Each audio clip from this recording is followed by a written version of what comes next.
Well, Parliament's Appointment Committee will, in a few minutes, begin vetting of Ministers-designate.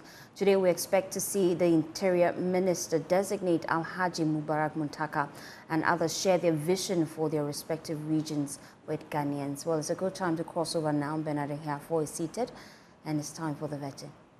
And abroad. Mr. Chairman, like I said, I'm Muntaka Mohammed-Mubarak, born and bred in Ababo, in a suburb in Kumasi. Started school at Ababo, LA. Moved to Calvera International School. Then completed at Central International School with middle living school certificate and then common entrance. Proceeded to Tamale Secondary School for my O-level, and then to Technology Secondary School for my sixth form. Did my first degree at KNUST, Faculty of Agriculture, and also did my second degree, the same KNUST, at the Planning Department. By way of education, since I did my master's and completed in 2004, and became later joined to be a member of parliament, I've had several executive education, some in Berkeley in California for global health. I've had about 4 different executive education at Kennedy School, notably National International Security, Mastering Negotiation, Senior Managers in Government, and others. I've done a lot of other certificate executive programs at RIPA. By way of employment, I've been a self-employed person right from primary school, and I've always worked through secondary school to be able to fend for myself and support my other siblings. Same through the university, and almost all my colleagues who were doing the undergraduate tests. I was teaching all over around and doing all manner of minor jobs just to keep the body and soul together. After graduating, or after the A-level, my first national service was at Abodom in the Bekwai district. And then my second national service was with USAID. I've worked with JICA briefly. I started to be a self-employed individual until sometimes around 1999 when I got employment with Ejima Pabais Limited, a licensed cocoa buying firm, where I rose through the rank to be the head of research monitoring and evaluation. And then I joined Parliament in 2005, and I've remained a member of Parliament to date. But I've had opportunities to do many other things as a member of Parliament, including being the Minister for Youth and Sports in 2009, which was very brief. I've been the ranking on Health Committee. I've chaired the Health Committee. I've been a member of this very honorable committee for 2 decades as a member of the Appointments Committee. I've been a member of the Business Committee, Mines and Energy Committee, and many others. I got the privilege to be one of the 5 representatives from Ghana to represent Ghana in the Pan-African Parliament, where I've also served for over a decade. And there too, I rose to become the chair of the Committee on Finance, Monetary and Finance at the Pan-African Parliament. I've been the government whip in 2013 to 2016, and also being the minority whip between 2017 to February 2023. So, Mr. Chairman, in short, I will say this is how far the Lord has brought me. Thank you very much. We'll commence the vetting, and I have the pleasure to give the floor to Honorable Amankwa Menu. Thank you very much, Mr. Chairman. Mr. Chairman, let me take this opportunity to congratulate my brother and friend, Moose, as I affectionately call him. Congratulations. Thank you very much. I have some few questions for you.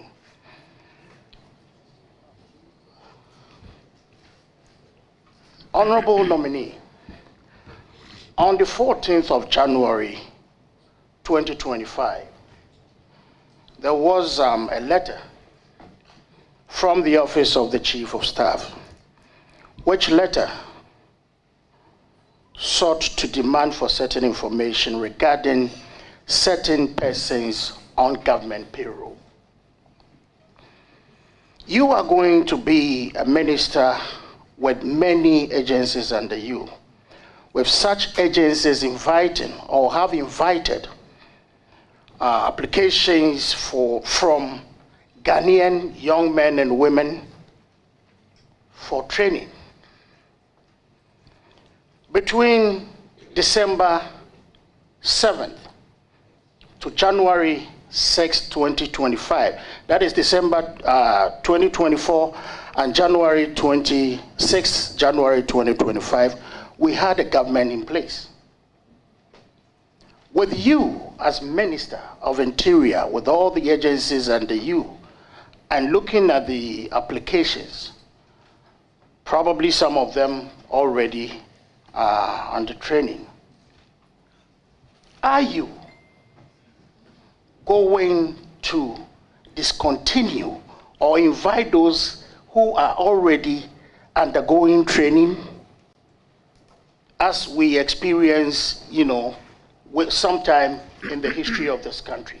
What would you do to these young men, women who are Ghanaians, who are going through training to serve this nation?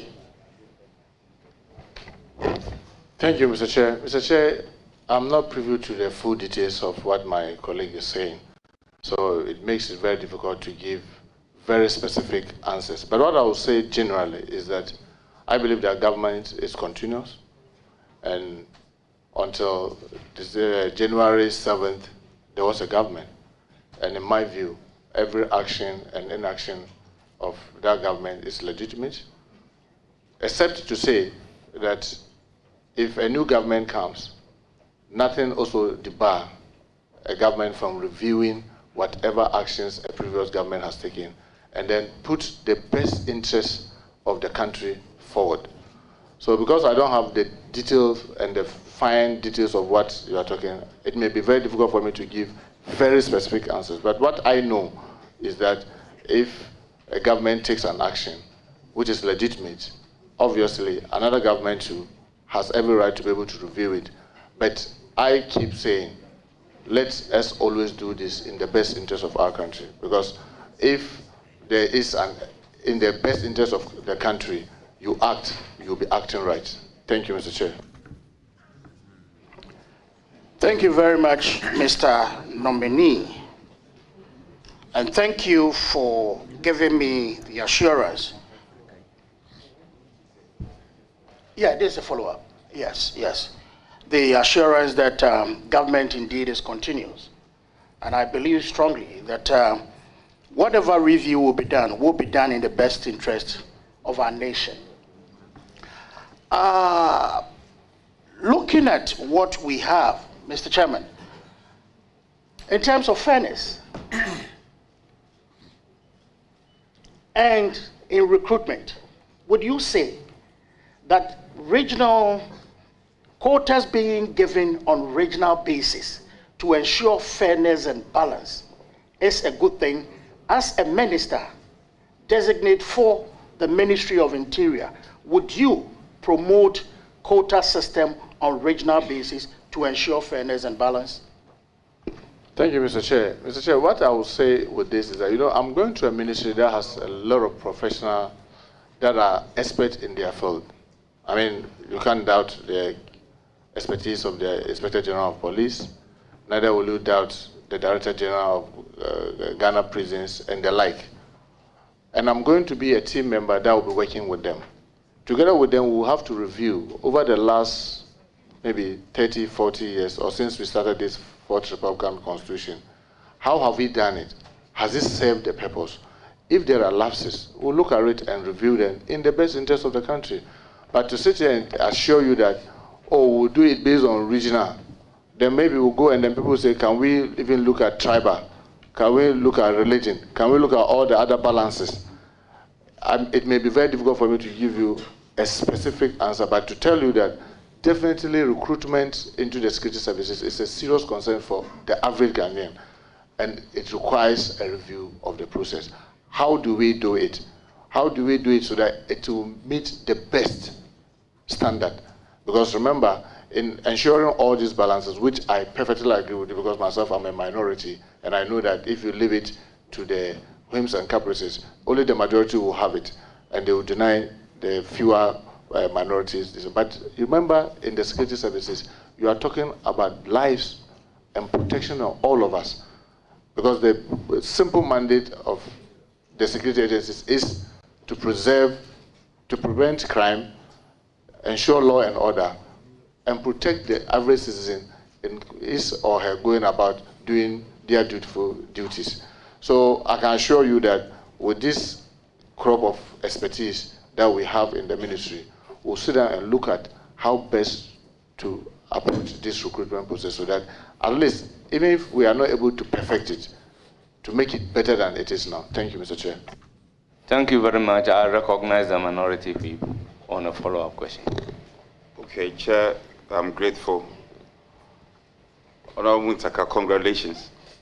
Thank you very much. The subject matter raised by our dear colleague, as you do know, is a very popular concern. There is a lot of murmuring and whispering on same subject matter.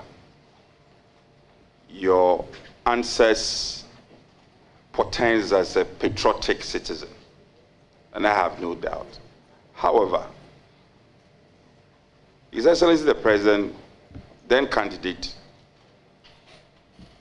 made a lot of promises on review. He spoke to the free SHS and he said possibly it was going to be reviewed. Your colleague, Honorable Atufosin, sat in the same seat you are sitting, and he spoke about review. Can you look into the camera, and tell Ghanaians that the context of your review is not cancellation?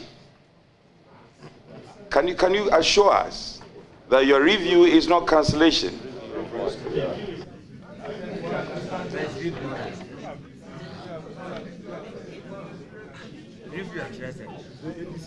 Speaker, I am asking, Mr. Chair, probably I should rephrase my question.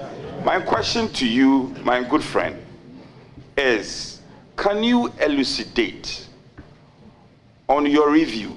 This review has been used by many of your colleagues, the review of the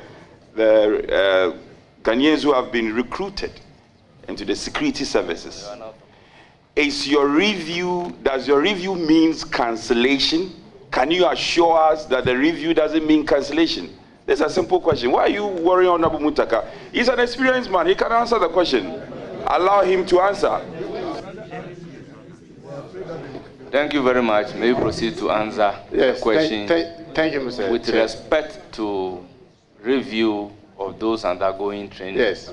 Mr. Chairman, yes. My honorable colleague answer a question is legitimate. What if we go and we are reviewing and we realize that someone didn't even go to school and he's been put in there? Will you recommend that that person should be allowed to continue?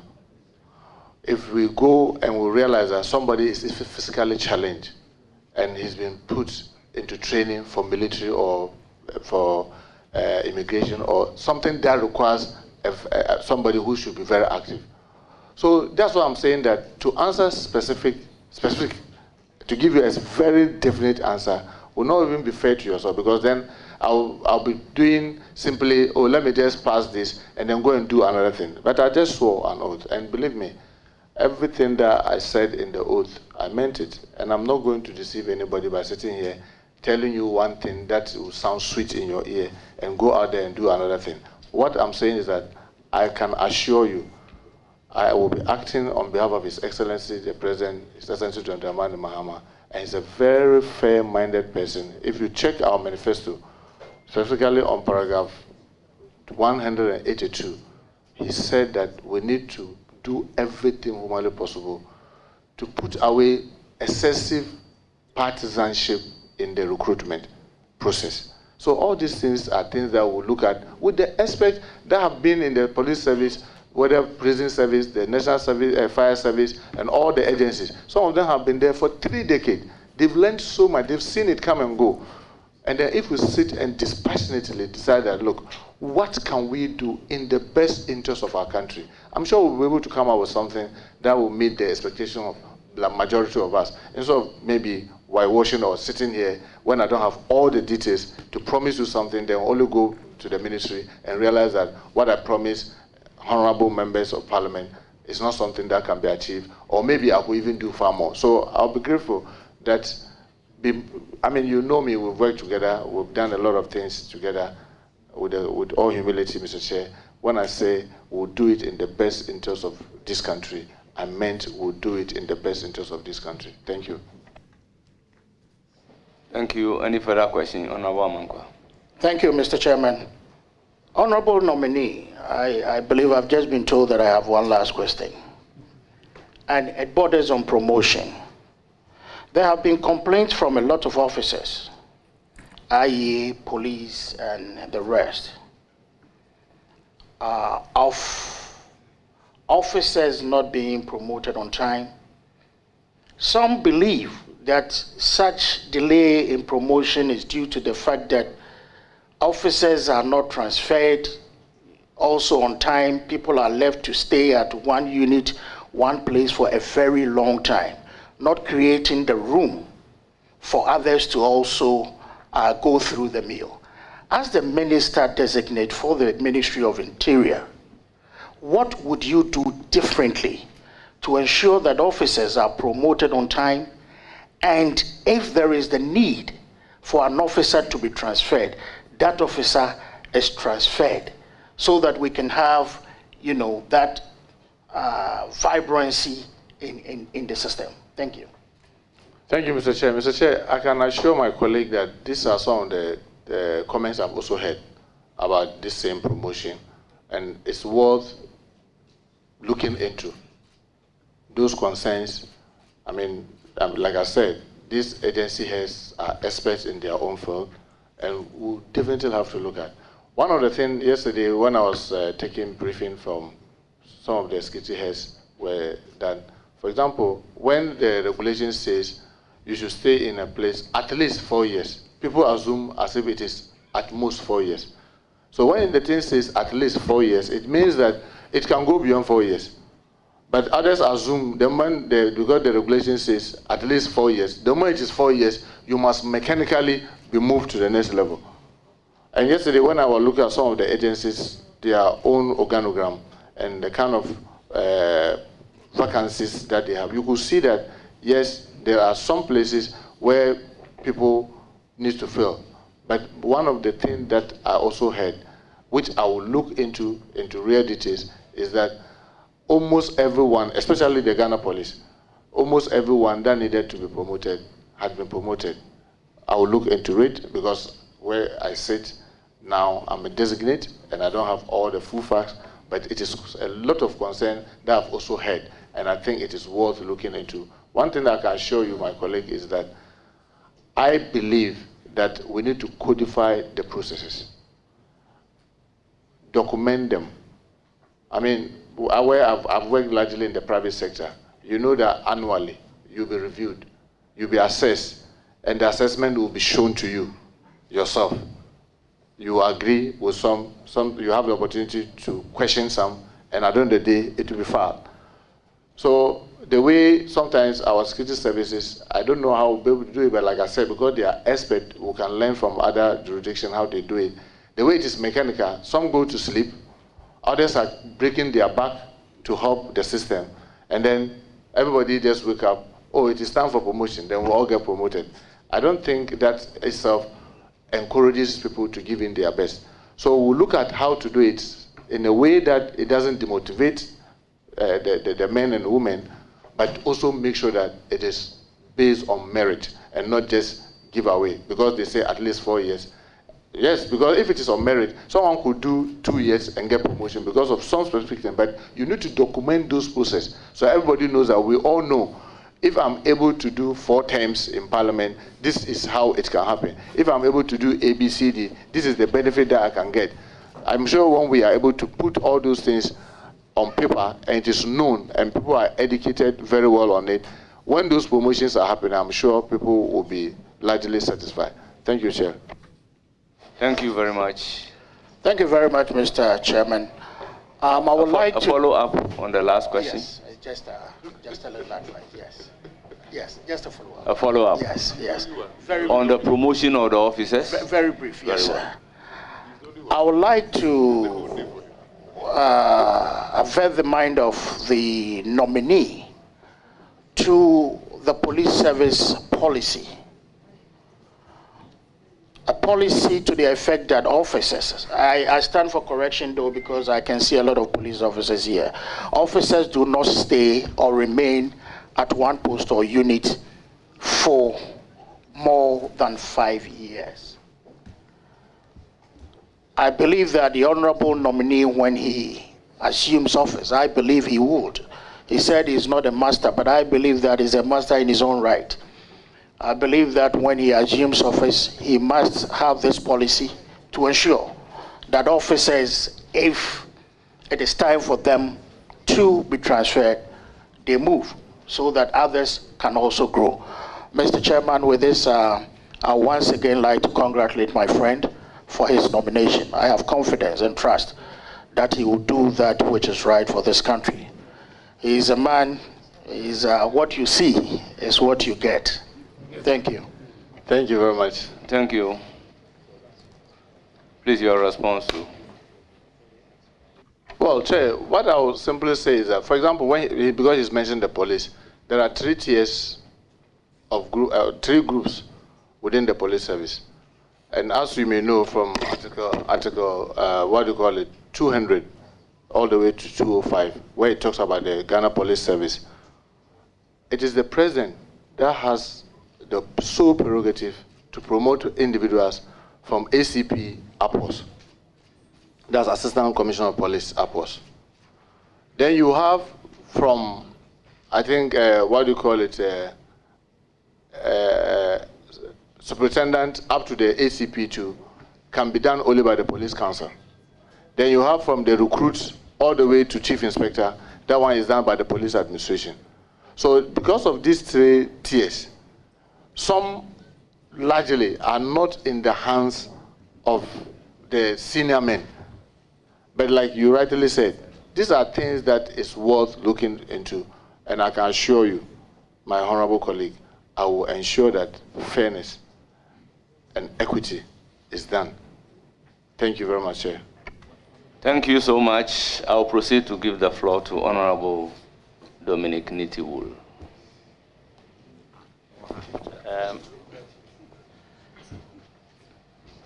Welcome back to Parliament. Yes, but welcome back to Parliament. I'm not in Aba. The chiefs will charge me. My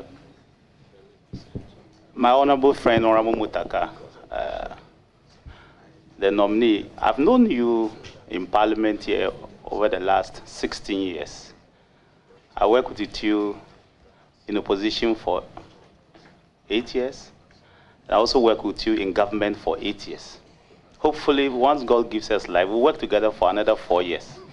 You in government, me in opposition. Then after that, we'll exchange roles again. But let me congratulate you, sincerely. And I'm very happy for you. There are reasons why I'm happy for you. You know them. So I'll congratulate you sincerely. I'm going to ask you public interest questions. Just simple public interest questions.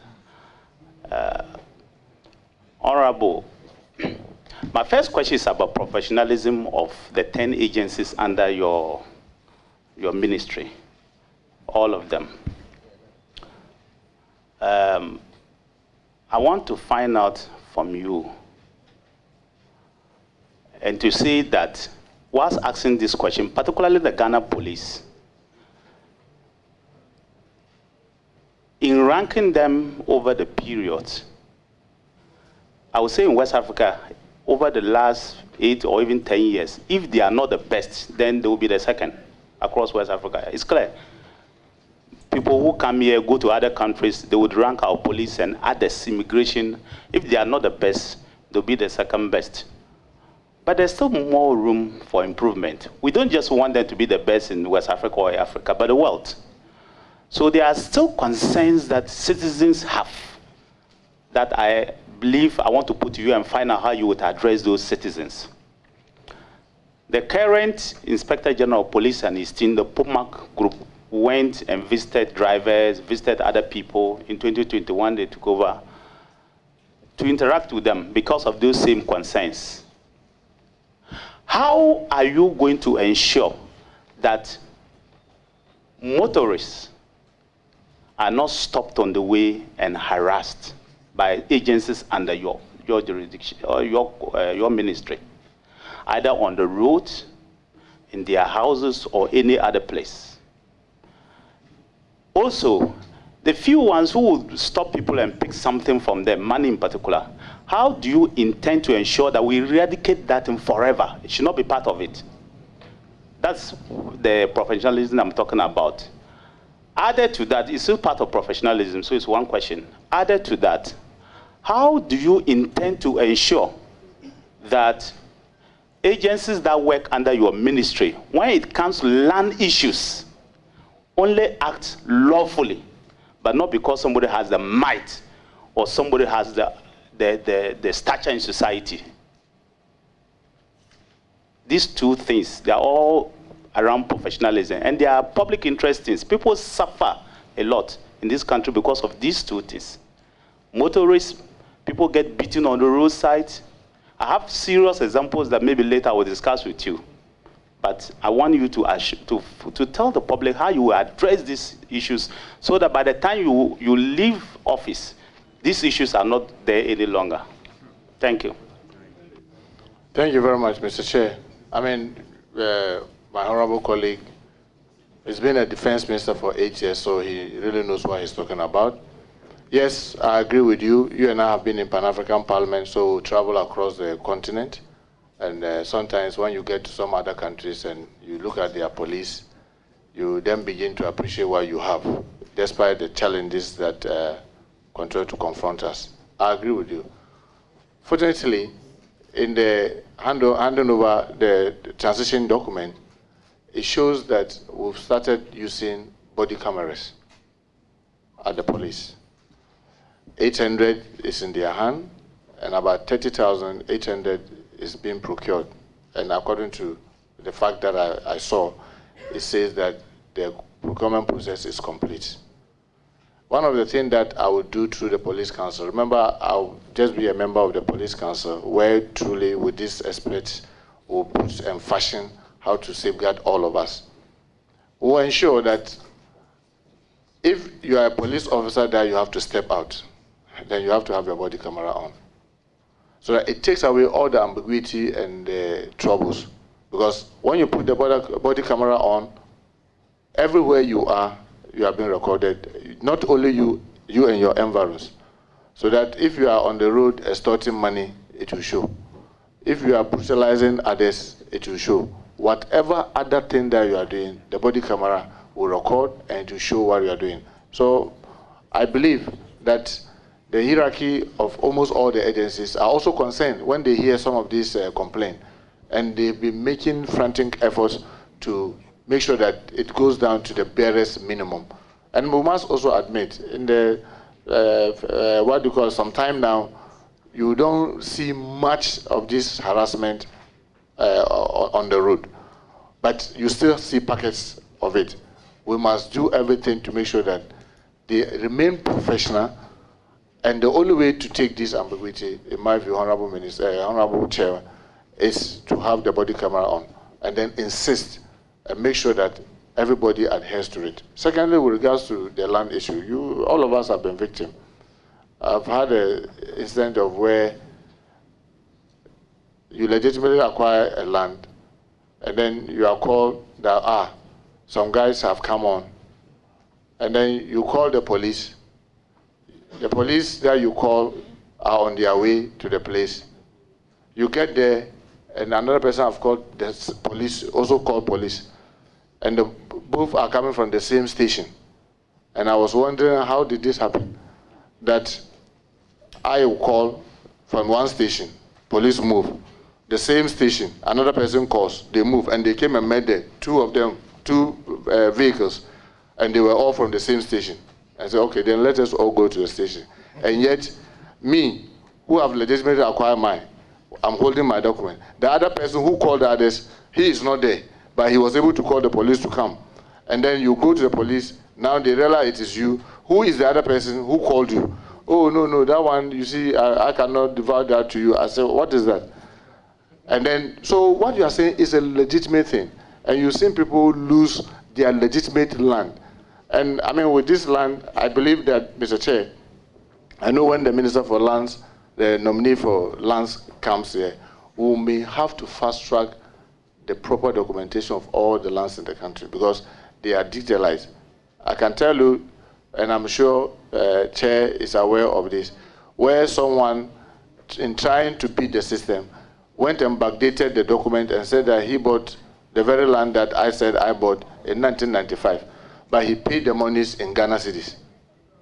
When in 1995, we didn't have Ghana cedis. And that's how the person got caught. Because he said he paid it in Ghana cedis. And in 1999, there was no Ghana cedis. So you see these things are really happening. But like you rightly said, with professionalism, these are experts. I would demand that the professionalism, that the standard that they've set for themselves, they should hold themselves to it.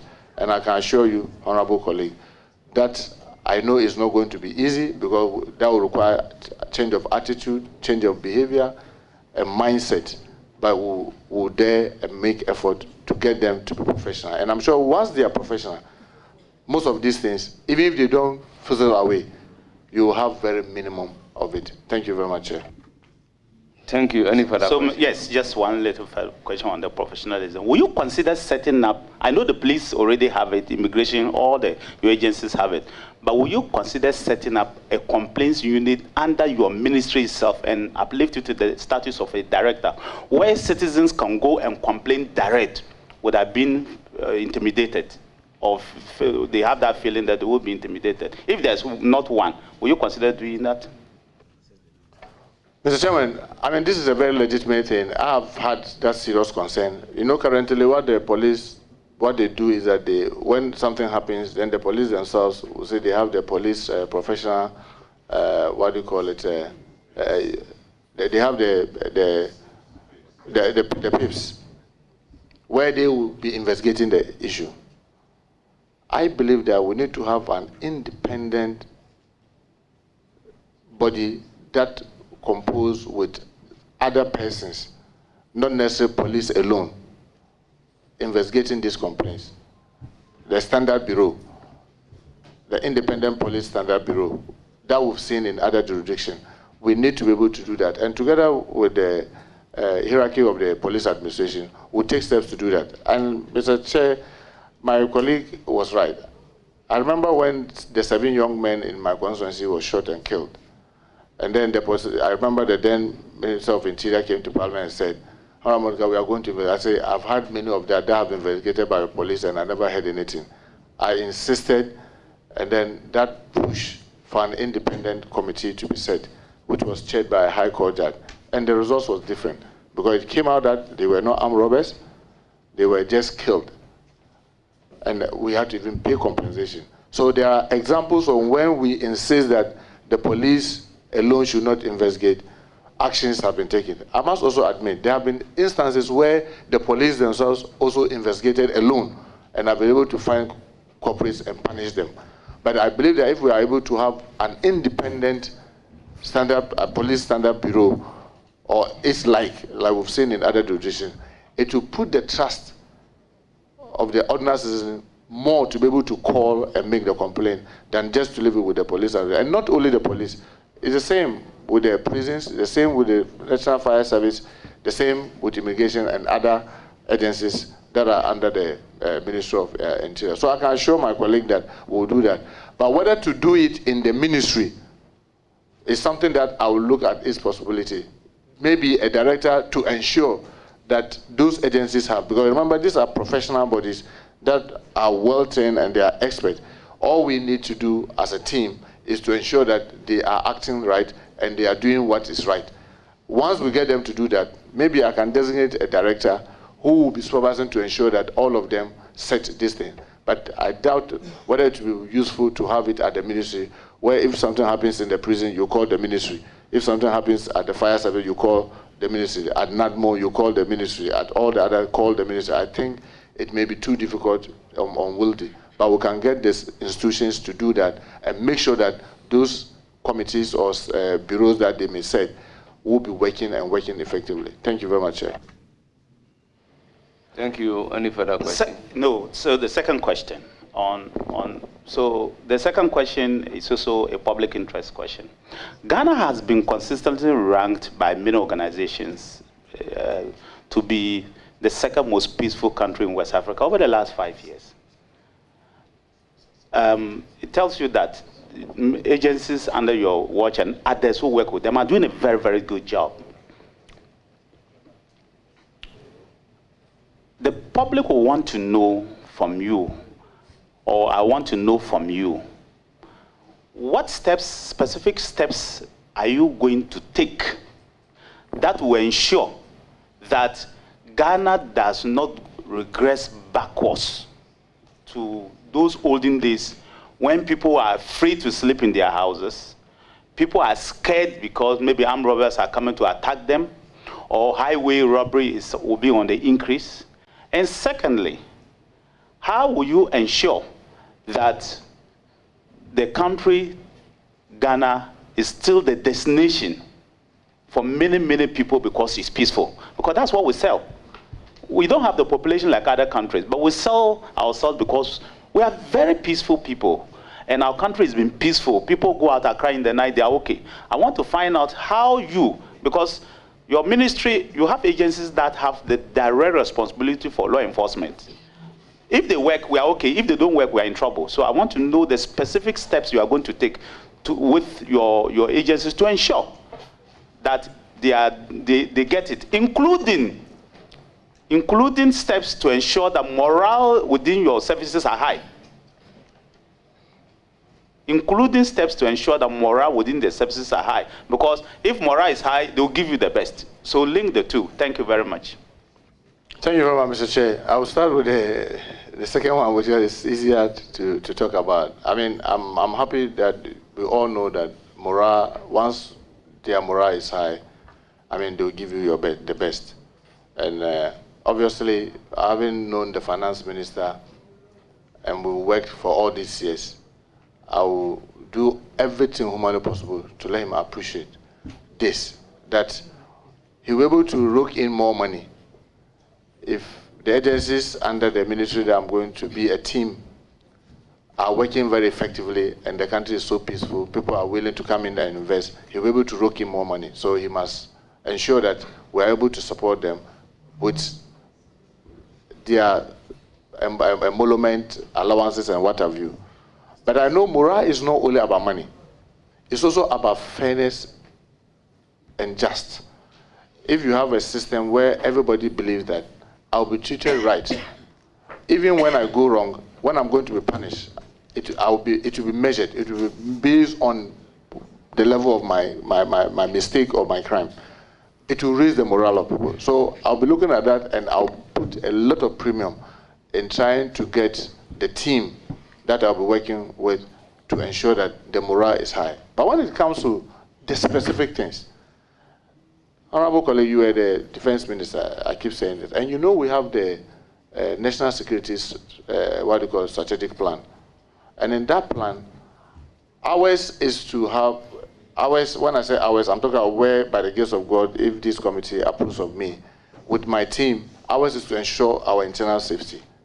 And you know that we need to have the national policing strategy by the Ghana Police Service.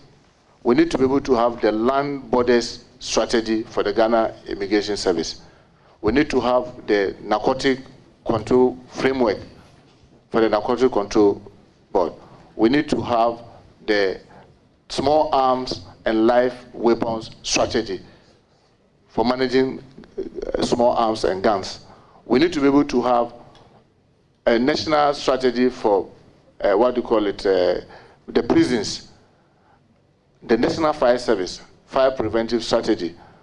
These are the specific things that I will task my team, that everyone who is heading his area should ensure that that strategy is in place and that strategy is being followed. If we can have that strategy, which is there, and I know you have been at the Defense Ministry and you've done a lot of work already, and the document is there.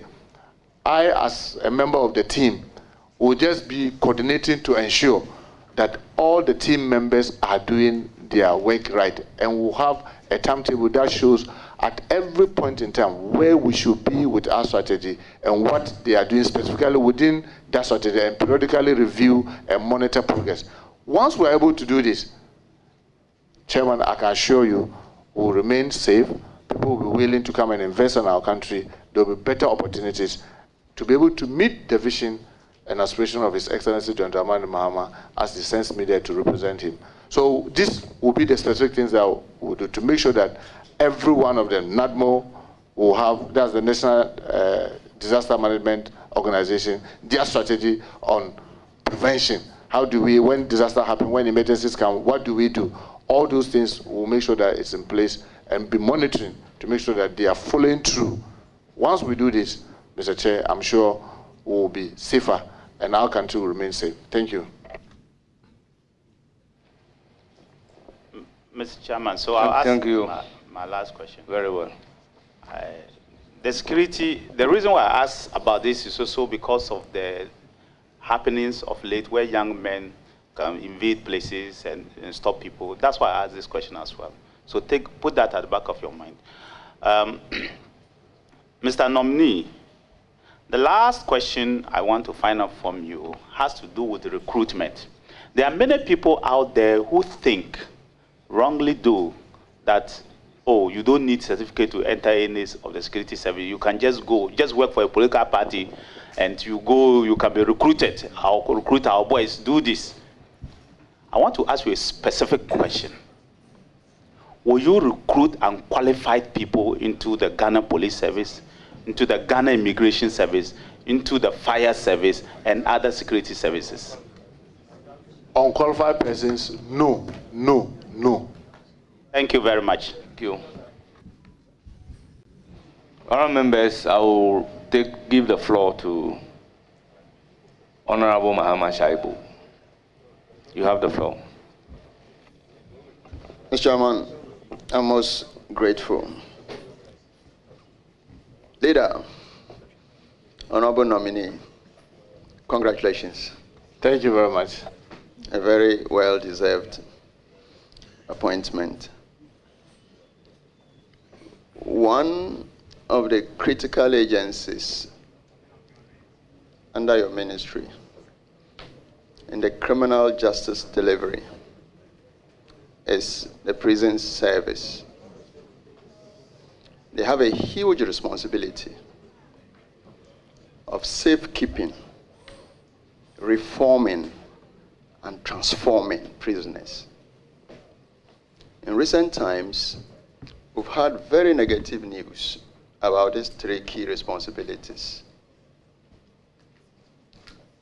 What measures, what plans do you have to reform the prison service generally to meet the very basic responsibilities they are charged with? Thank you. Thank you, Mr. Chair. Mr. Chair, as a country and as part of our national security strategy, we have the prison reform strategy for the Ghana Prison Service. And I must admit, even from the briefing, the few briefings when I was preparing for this today's hearing that I've seen, honestly, they've been left to be deep orphans. And sometimes all of us tend to forget about them. And that could be the weakest link in our strategy to keep this country safe. I can assure you that I am going to pay a lot of attention to the Ghana Prison Service. as part of the team member. One of the things, if you look at the manifesto of the NDC's Excellency John Dramani Mahama, vision was to even change the name from prisons to corrections, so that even the mindset may begin to change. But I can tell you that there are so many examples that we can see around in the UK, in the Singapore, even in our own neighboring East Africa, Kenya, where they are using private partnership. They are using PPP, public-private partnership, to deal with most of the issues in the prisons. I'm reliably informed that when you go to Kenya, every number plate that you see on the car is coming from the inmates, because they give opportunity for industry to build these factories within the prison. It serves multiple purposes: training of inmates, it gives them skills, it gives them income. And obviously, because they are prisoners, the income that, or the payment that are made are not as if the factory was set up outside. This is an area that we need to look at, because then someone prison, for example, has vast land. You go to Ankafu, there's vast land. If we're able to do that with government support and the rest of us in the multi-sectorial nature of what we are doing, it is going to help them, because currently, even feeding, sometimes when I heard it yesterday, I was shocked that we can treat each other that badly. Today, the rationing for a prisoner in Ghana is 1 cedi, 80 pesos. For the whole day, 1 cedi, 80 pesos. And I doubt, with the greatest respect to these members of the committee and those listening to us, even the cats and dogs in our houses, how much food do we give them? That will put our own compatriots, because of one mistake or the other, in trying to correct them, we feed them with 1 cedi, 80 pesos, and expect that they will not have communicable diseases, they will not have skin diseases, they will look healthy, they will come out reformed. No, no, no.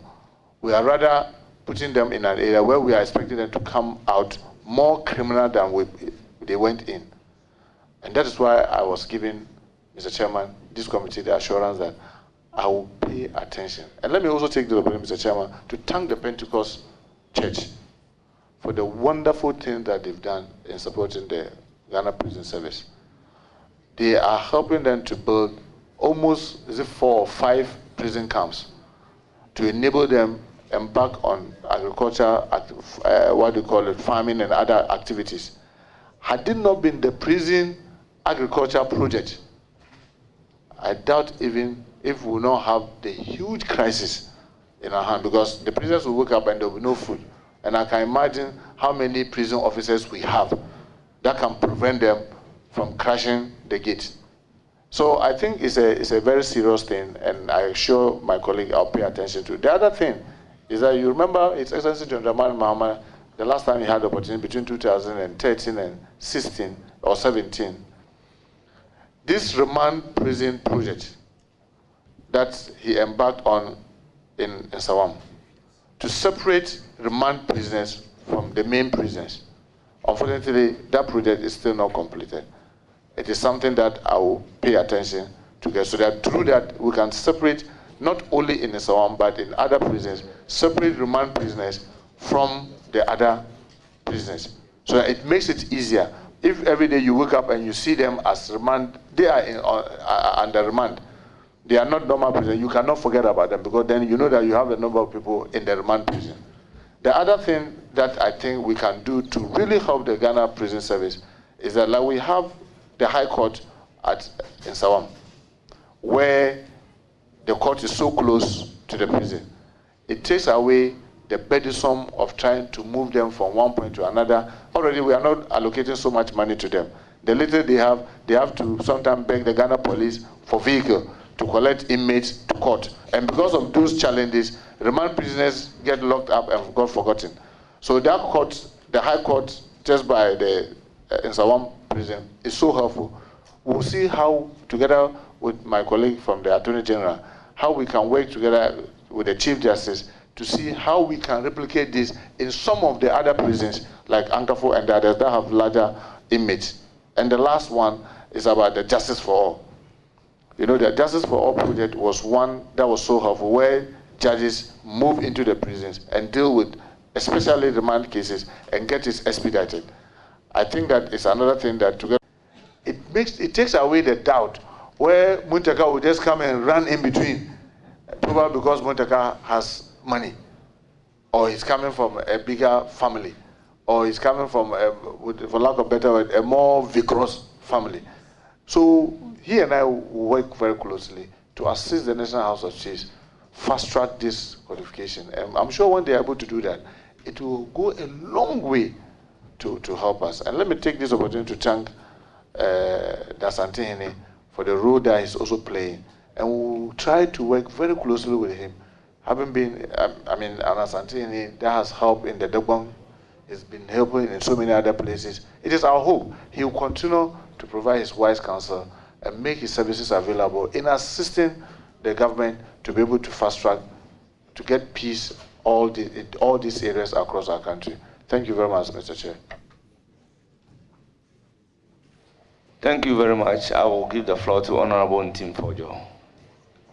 Thank you very much, Honorable Chair. Congratulations, Honorable Muntaka Mohammed-Mubarak, on your nomination to the well-deserved position. Given that you are a very respected member of this House, a sixth-term member of Parliament, and an experienced leader of the House, and appointed to the position of the Ministry of Interior, you will be expected, among other things, to provide advice to the President on very serious matters of security sector governance, including advice to the President on the appointment or revocation of appointment of heads of various security agencies. Now, there are two schools of thought. One that posits that in deepening security sector governance and promoting professionalism, it is important that even when presidential turnover occurs, at a time when heads of security agencies may have served their term midway or at the beginning of serving their term, it is important to maintain them to serve the full term in order to ensure that professionalism is strengthened and integrity of the security services are strengthened. On the other side, there is another school of thought which also posits that in order to court political loyalty, when presidential turnover occurs, leadership will have to change heads of various security agencies and to revoke appointment of heads of agencies and appoint new ones deemed to be loyal to the succeeding government. Which of these school of thoughts do you belong to, and what do you promote in advising the President, considering the fact that countries or jurisdictions who have practiced the latter have eroded gains in their security sector governance, integrity, and have been on the path of declining security? Thank you. Thank you very much, Chair. Chair, my colleague and I have been in this house for some time, and I'm sure if he takes the hands that he will see my line of thought. I strongly believe that if we all put national interest first, and I mean well just as you mean well, why should I doubt your action? So why not allow continuity? But you also know, sometimes you come and meet a situation where, with a greater respect, I know I've met my team, and the team that I'm hopefully going to join as a member, the heads of security, and I can see the competence. But in some instances, you come and meet people that are just round holes, what do you call it, squares in round holes.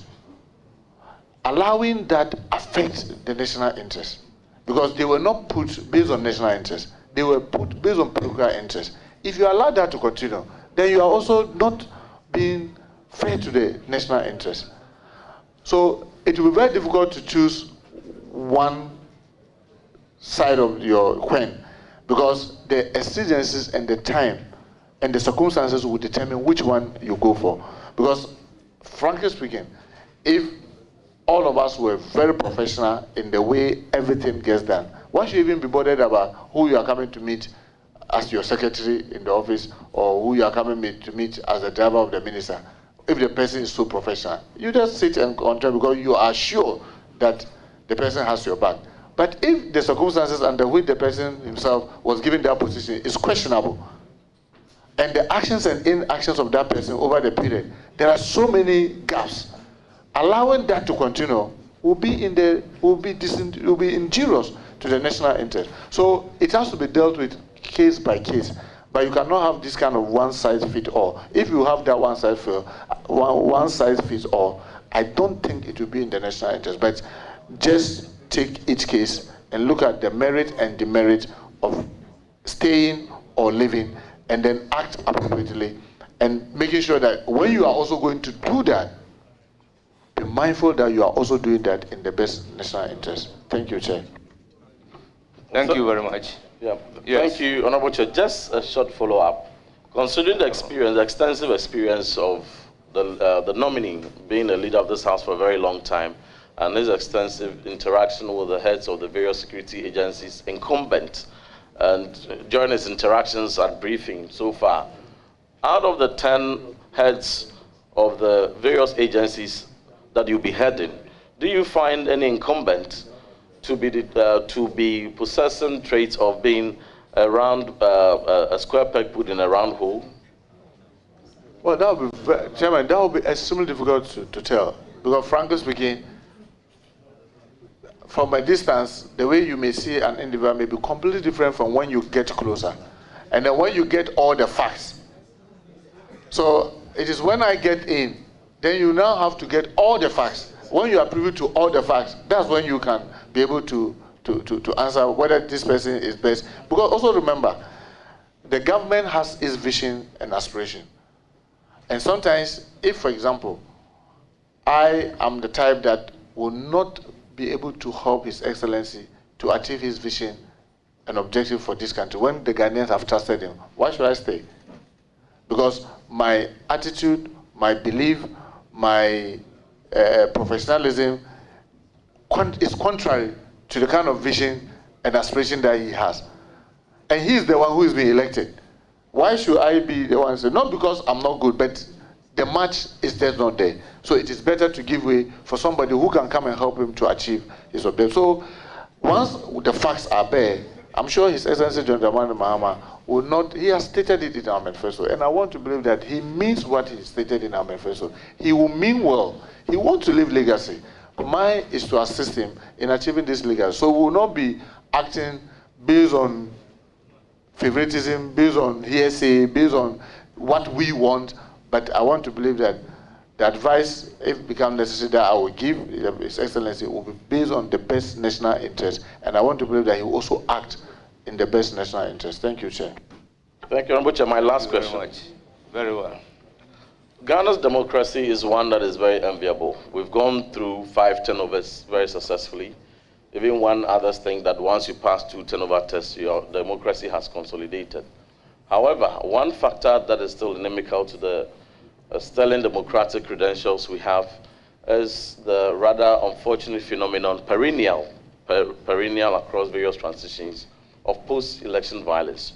You have provided responses to certain specific aspects of this, but specifically, in an earlier response to a question that you gave, brilliantly and eloquently so provided, you indicated your preference for Commission of Inquiry in specific cases where you think that would be appropriate, and even cited an incident of killings which you are aware, and one Commission of Inquiry was constituted. It fast-tracked investigations and prosecutions and served justice promptly.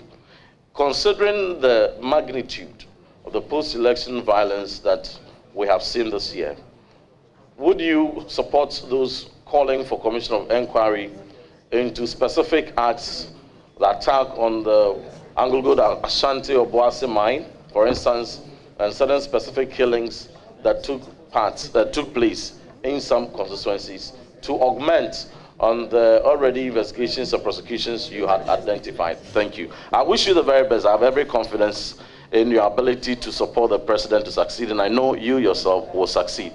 Godspeed. Thank you very much. Thank you, Reverend. Chair, I can assure my colleague that I have very good experts as a team that I'm going to join by the grace of God. All these things will be reviewed. But let me take this opportunity, Mr. Chair, to say, I've been around for some time. I remember very well, I was a member of the cabinet of the late President Moss, when after winning power, he insisted that we cannot continue doing this tit for tat forever. And all of us tagged him, Father for all. I remember MMDCs even had to stay for about 6 months and all that. He sacrificed, I mean, he stood the ground. We pushed. That time, many of us were much younger with a lot of youthful exuberance. I remember in cabinet, I would say, when you do this, you yourself, in your house, they came and took cars when you were not around and harassed the second lady, President Rawlings. They did this, all that. I mean, emotionally, spoke around the cabinet table. Then he said that, look, you are young. If you don't learn to forgive, God will not forgive you. So let us push all these things behind us. He did all that.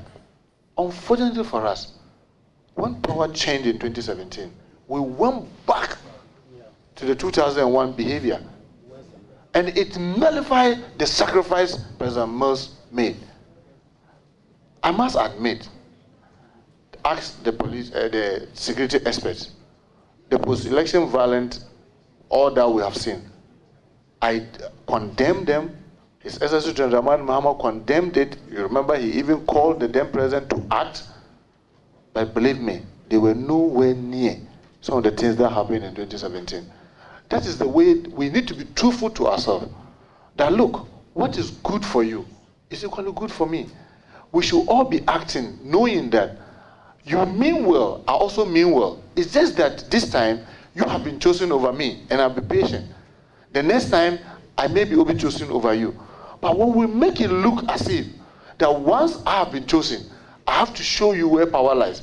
I have to step on you and step on your neck so that you can feel the pain of loss. Then this thing will perpetuate. And my fear is that one day, it may get out of hand and all of us will regret. I don't think we need to wait to get there. That is why, again, I remember very well, the late chairman of the NDC, Dr. Kobuneje, I remember I was part of FEC then, when he said, look, we are in power. Let us show the good gesture first. Let us go to the NPP headquarters to visit them so that we, the political actors, will start talking so we can de-escalate the tension. I remember, that time too, I remember very young. Chama, you want us to go NPP when we are in power? Why? You want us to look like we are weak? When we have power, why can we be seen as if we are afraid of them? He refused as elderly statesman. We went. Visited the NPP at their party headquarters. Had time, chat, and interacted. And they promised they were going to return that visit. I don't know whether it is going to happen tomorrow. So when that didn't happen, then everybody was telling her, Prof, Dr. Kobuneje, we told you. So let we, the political actors, I mean, I've been in this house long enough, and I don't say it with apology. Napo is my brother. We are like twins. We grew up together in the city, Kumasi. His father was like a father to me. My mother is like a mother to him. But he belongs to NPP and NDC. Since he became the MP for Menchia, before him, I came to Parliament before him. Before him, there was always conflict between Aswanse and Menchia. The constituents were always fighting violently. When he became an MP, and we kept that relationship, they will see him visit me. His constituents will see me visit him. Why would they fight? The fight stopped. And for almost 16 years, there had never been any conflict between Aswanse and Menchia South. So let us, we all sitting around this table, mean well, extend courtesies to each other, and think about each other in the good sense. When we do that, I'm sure most of these things will not be happening. Thank you, Mr. Chair. Thank you very much. It's now the turn of Alhaji Alhassan Omar.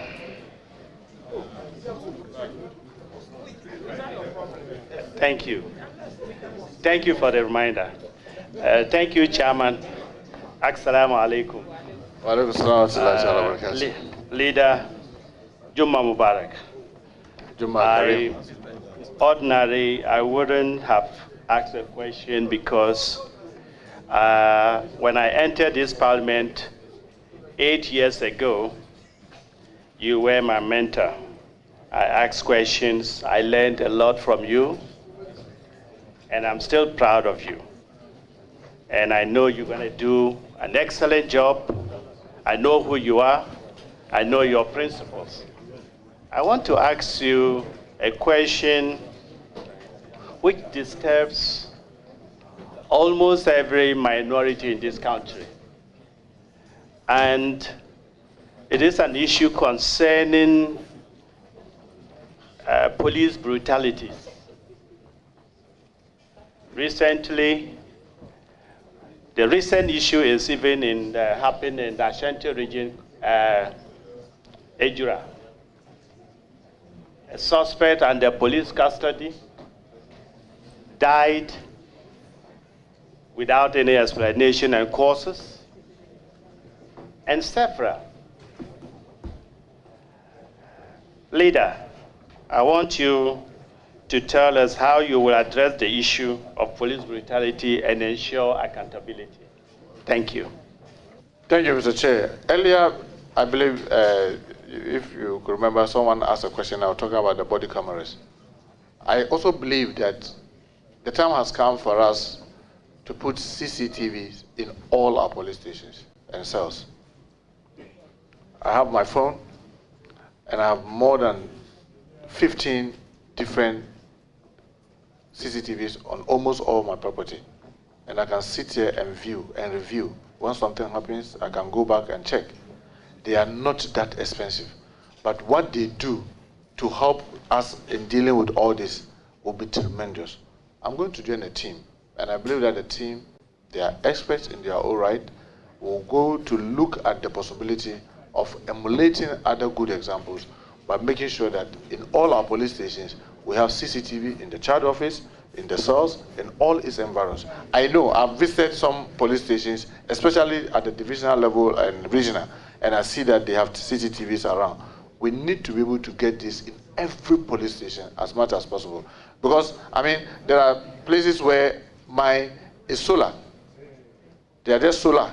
So they don't rely on the lights to go on and go off. But they are not expensive. So these are ideas that when I join the team, I will share with the experts, and let's see the possibility of doing this. Because when we do this, then if someone dies, we all know, you are a Muslim like me. If my time is not up, I'm sure you can hurt me, I can get wounded, but I won't die. But even when I get hurt, we can be able to review. Did you beat me? Or maybe I slipped? Did I die naturally? Or you killed me? All those things can be reviewed. And it takes away the suspicion. Because you see, the reason you see this and the violence that you see is mistrust. And sometimes because of the past credibility gap that we've had, where the police say, oh, we are investigating, nothing comes out of it, nobody hears anything. Even if they finish the investigation and maybe they even probably punish the perpetrators, the public don't know. So when something happens, they become so suspicious and decide to take the laws into their hands. But if we have all these measures like these cameras that I'm saying, that can be reviewed and be shown to the world, oh, this is truly what happened. One, the policemen themselves will be careful about the abuses, and then we'll be able to also know the truth anytime something happens. Thank you, Mr. Chair. Thank you, Leader. I wish you well and congratulations. Thank you very much, my brother. Thank you. May I give the floor to Honorable Jerry Shai.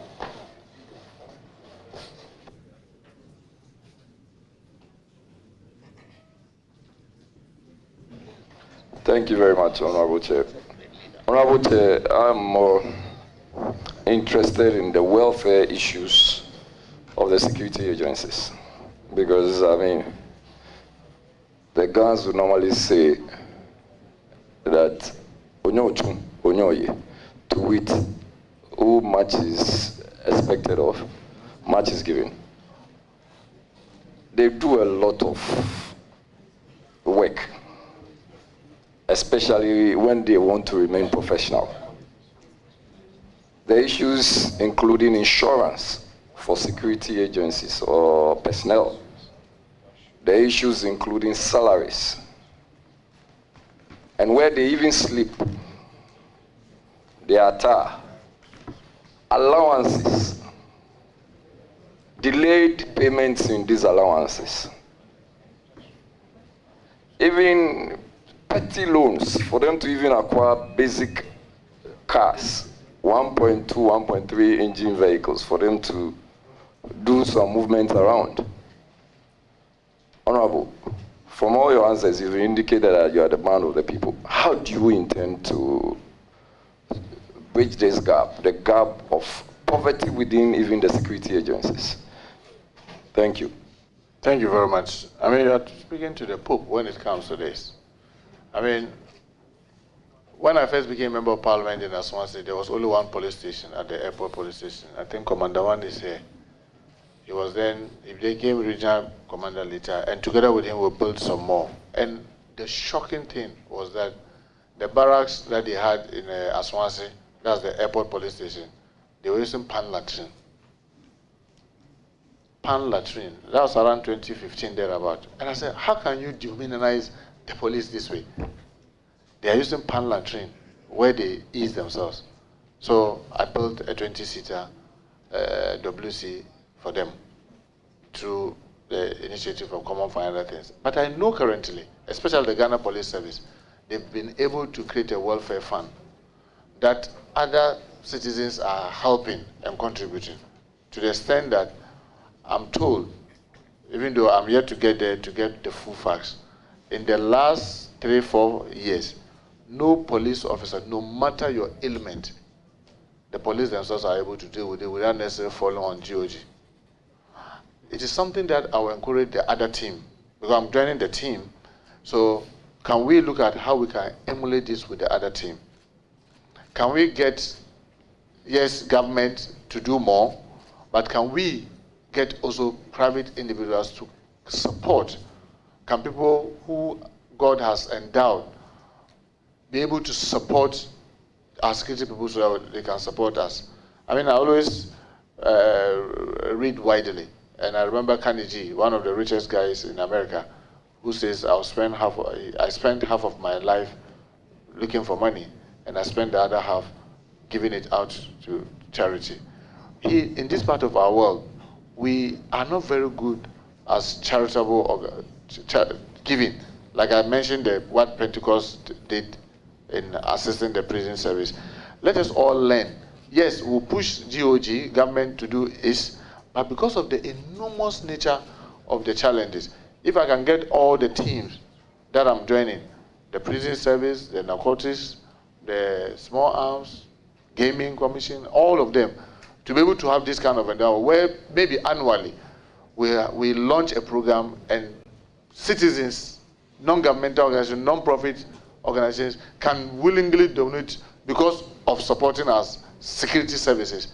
I'm sure it will go a long way to deal with most of the challenges that you're talking about. Thank you, Chair. Thank you very much. Any further questions? Mr. Chair, yes. Just a follow-up. Honorable Muntaka, so what happens to those who are also looking for retirement benefits? What have we put in place to streamline and expedite pension processing for retiring security personnel? Well, Chair, thank you very much. I mean, His Excellency General Mahama in the NDC manifesto, if you check, has said that he's going to ensure that the captivity is there and then review it and improve it. That, I can assure you, that will work very closely as his representative at the Minister of Interior to ensure that this is done. Because, like I said much earlier, without morale in the services, you can bring all the tankers, you can bring all the guns, you can bring all the accoutrement. The men to man it, if their morale is low, we will have a challenge. So, like I repeatedly said, we have a national security strategy. my bid is that the parts that we have to do with internal security of our country will adhere to them very strongly. And a part of it is about this, their condition of service. So you can be rest assured that this is something that we'll take up very seriously. Thank you, Mr. Chair. His Excellency President Mahama is currently driving a very beautiful V8.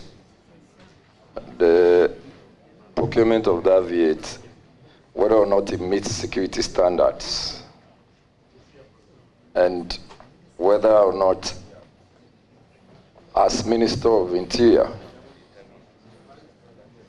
you would agree that it is a presidential vehicle that properly so-called. I'm asking the nominee. Yeah, Chair, until I don't have this fact. In fact, he's talking about four-wheel drive. I've seen so many four-wheel drive. All of us here drive four-wheel drives. If I sit here and I tell you that I know what type of four-wheel drive His Excellency the President is driving, I will be untruthful for you. But as his representative at the Ministry of Interior, part of our responsibility, the team at Ministry of Interior, is to make sure that the President is secured. I can assure you that when the opportunity comes, when this House, by the grace of God, approves of our nomination, when I join the team, these are things that we'll review, and definitely, if it doesn't meet the purpose, obviously we'll ensure that we'll humbly and respectfully advise the President. But remember, the President is not just a first-time President. He's been President before, and I want to believe he's very much aware of most of these things. But obviously, when we get there, we'll look at that, and if there's some advice that we can give His Excellency, why not? Thank you, Mr. Chair. Yes, Honorable Chair. Still on the welfare of the security agencies, and vis-a-vis how they are seen to be dealing with the public and public trust, what mechanisms are you going to put in place to ensure that the security agencies would have a lot of stakeholder engagement with the people so that trust is reposed in them? Well, thank you very much. I must admit that I've seen videos and pictures of the top hierarchy of the police, led by the IGP, in our secondary schools, in some primary schools, in some junior high schools, interacting with community. It is something that we need to encourage, not only the Ghana Police Service. Because, for example, the Ghana National Fire Service even needs to even do more of that. But all of them sometimes hinges on resources. And this is something that I keep calling, that the non-governmental organization, non-profit organization, that can assist us as a team to be able to do more of this kind of engagement. Why not? We'll be happy, because that will help the citizen to get closer, to tell us what their perception is about us, and then we'll also know, then be able to have basis for correction and improving what the team will be doing. So I can assure you that we'll be encouraging more of that to be done, the interaction with the general community. I mean, and it's also in line with the vision of His Excellency John Dramani Mahama. When you look at our manifesto, when he says that our security architecture, we are going to review to make sure that it is more community-based. Involvement of the community should be more. So we'll be looking at that, and like I keep repeating, these are experts in their own right. I mean, they've been in the services for long. They've seen it all. They've traveled across the world. We'll put our heads together to see how we can improve and get the communities to trust us more, so that we'll be able to improve what we are doing. Thank you, Chair. The Chairman, that will be all for the witness. I wish you very well. Thank you. Thank you. Thank you. Thank you very much. I'll proceed to give the floor to Honorable Minority Leader and the ranking member of the committee, Alexander Akpanyu-Maki.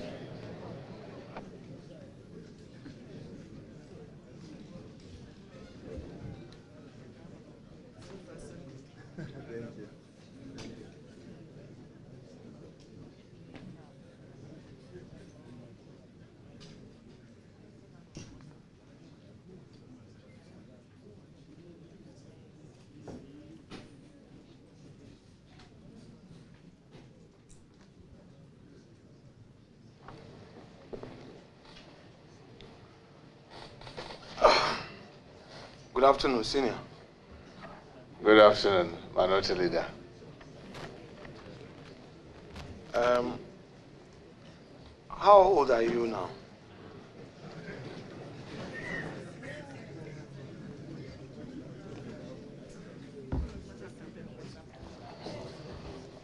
Well, based on the extrapolation that was done to be able to get me my date of birth, it says I should be about 54 now.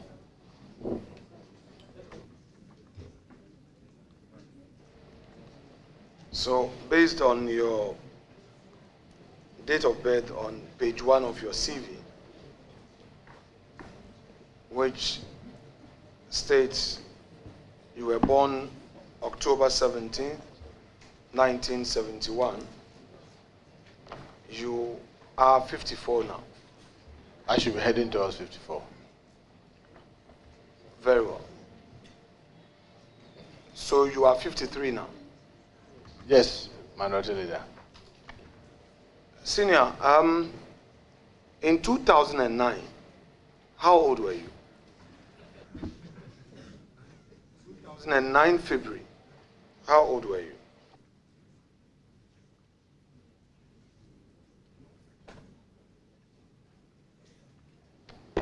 Probably around 37. So you would agree with me that you had not reached that prime age of 40. As they say, life begins at 40, correct? Yeah, obviously. Now, a lot of Ghanaian youth are watching you now. First, share with us useful public life lessons you learned between that age of 37 when you came into public life and now that you are 53 back again into mainstream public life. And for the avoidance of doubt, the public life phrase as I've used now means getting into the executive arm of government. So I'm defining my public life to mean the executive arm of government. Well, thank you very much, Minority Leader. You are perfectly right. I mean, I want to believe that even when you yourself came to this house some 12, 13 years ago, you admit that I think I was then the majority whip. I was more aggressive than today over the period. But as you age, you learn from your mistakes, you learn from the mistakes of others, you read more widely, you experience so many other things. So you learn so much. And the tendency for you to think and review and probably even share with others before you act is much better when you are older than when you are younger.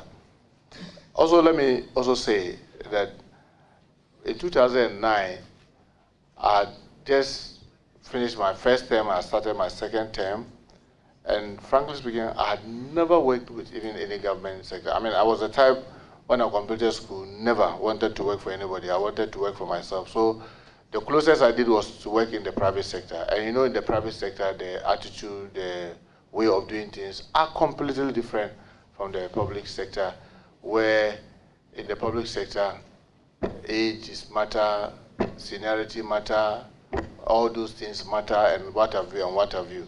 And the buck sometimes does not necessarily end with you. I mean, you could be the minister, but the buck may not necessarily end with you. Today, I've been in the system for long. I've learned, I mean, you will admit, I've been even in Pan-African Parliament alone.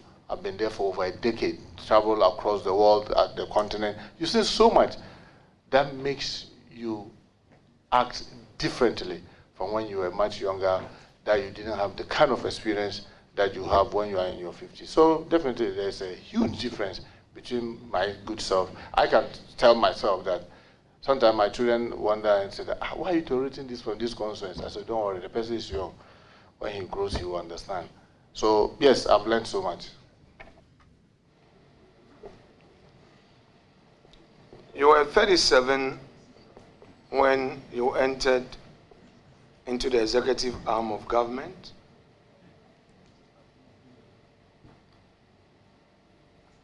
Yes, Honorable Anotilda. You had some issues with the civil service structure, and you are on record to have said that the chief directors cannot be trusted. Well, obviously, that was then. It's part of what I'm saying. No, I gave you the opportunity to do a general overview. Yes. To advise the youth so that they pick something from this. Now I'm delving into the specifics. That's okay, sir. Right. Some of the public utterances against the conduct of the chief directors. And you know, you have done a perfect explanation of your background, that you were coming from the private sector and you saw things differently. So it made you say certain things. Today, going back in there, confronted with similar attitude by the civil service, and bear in mind, no doubt, you are going to meet a bureaucracy of permanent government workers who can give you tough time. What would be your posture? Well, Mr. Chair, I think since I sat here, I've consistently said that I'm joining a team. I want to believe that probably in 2009, I went in thinking that I was the king. Today, I believe that I'm only joining a team. And I've drummed it again and again since morning that if I have to succeed, it is because this crop of expertise will have to come on board and let us work as a team. If we have to fail, we'll fail together as a team. My attitude is completely different. By the grace of God and with all humility, as you know, now I even teach leadership in UPSA. I teach master class in leadership. Obviously, you cannot be an effective leader if you think you know it all, or you see people as if it is you and me. But if you see leadership as playing parts of the relay to get us to finish a race, and making everybody feel belonging, and everybody's view matter, and everybody feels important. Even the slowest, tortoise will want to speed up to get us finish the race. So that will be the attitude that I'll be going in there, that look, we have to do this together, and I respect your expertise. What do you say? I have to be more listening than doing all the talking. I don't have to act until I'm very sure that all of us, or at least majority of us in the team, believe that that is the best way to act. So it's no longer about me as an individual, it should be about us. I think that will be the attitude I'll be going in there with. Thank you, Mr. Chair.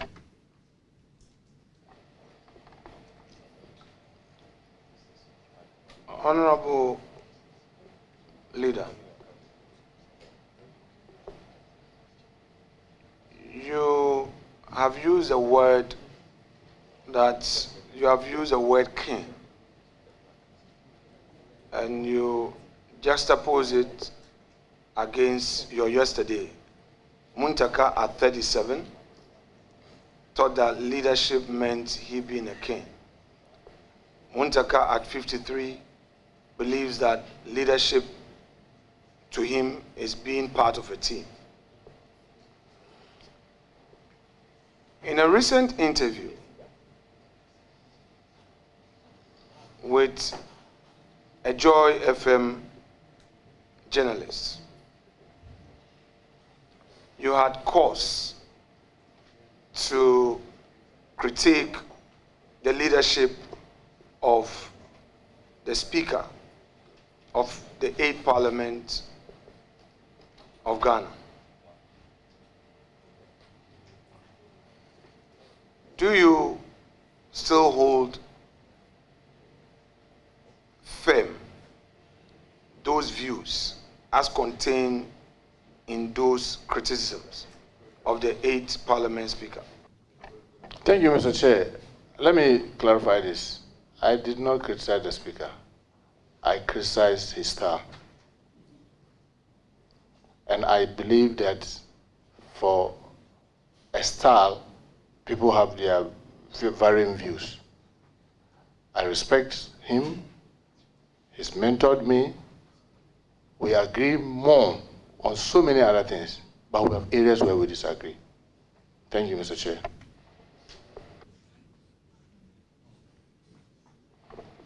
Honorable nominee, so I'll give you a bit of a background by way of laying foundation. Then I will mount my question on it. Okay? You recall Donald Rumsfeld, a former Defense Secretary of the United States of America. During George Bush Sr. Very well. Some journalists were pestering him on some very important matters of state. They pushed him over and over again.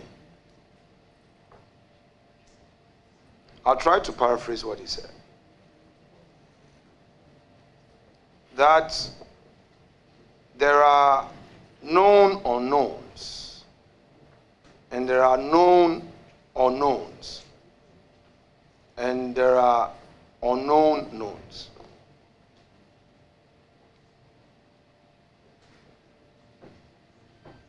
Keep that in mind. Foundation 2. Some of your colleagues who I interacted with upon your nomination expressed joy upon the announcement because they say you are very hardworking. But we're quick to also say that when your back is against the wall, you can spill.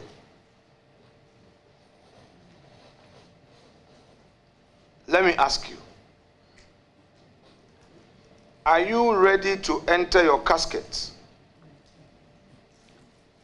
with some debts on you, even when you are innocent, to save the nation? Thank you, Mr. Chair. Mr. Chair, I would say that you are asking the Pope. I'll just give one example to reiterate this. I believe, Minority Leader, you knew how we elected Mr. Speaker into office. Everybody in this country had done everything humanly possible. I believe even including the security agencies to know which of your guys supported us, and they don't know. Because we know. You don't know. It's not we true. Know. You we don't. know. You don't. We know. You, don't I'm go sorry. there. I'm Honorable sorry. nominee. I'm Honorable sorry. nominee. Don't go there. I'm sorry, answering question. You asked a question. I hope you let me answer. Well, but because yes. you've introduced yes, that, because I'm saying we don't that know. We know. You don't. You don't. You can only guess. You cannot say you know. But do you know?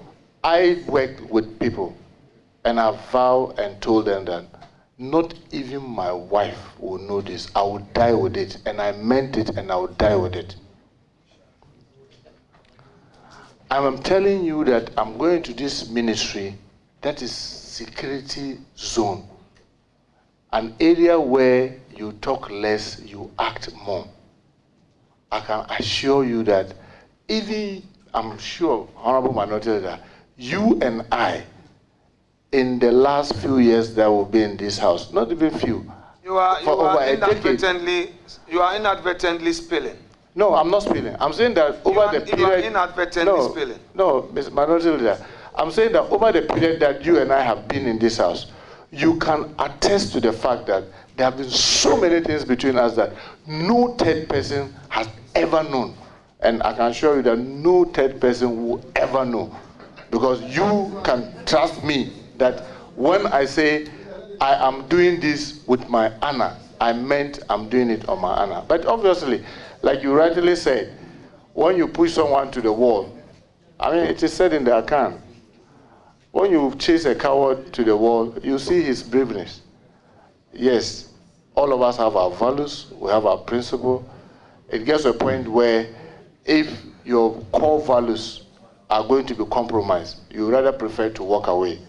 That is a natural thing. But I can assure you that when it comes to, as people say, spilling the beans, I'll be the last anybody can doubt whether I keep confidentiality. I can be angry and be talking about it, but the details and specifics of things, you can never hear it from me.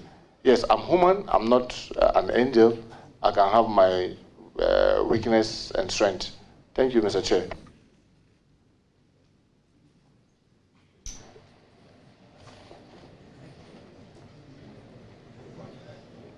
Honorable nominee.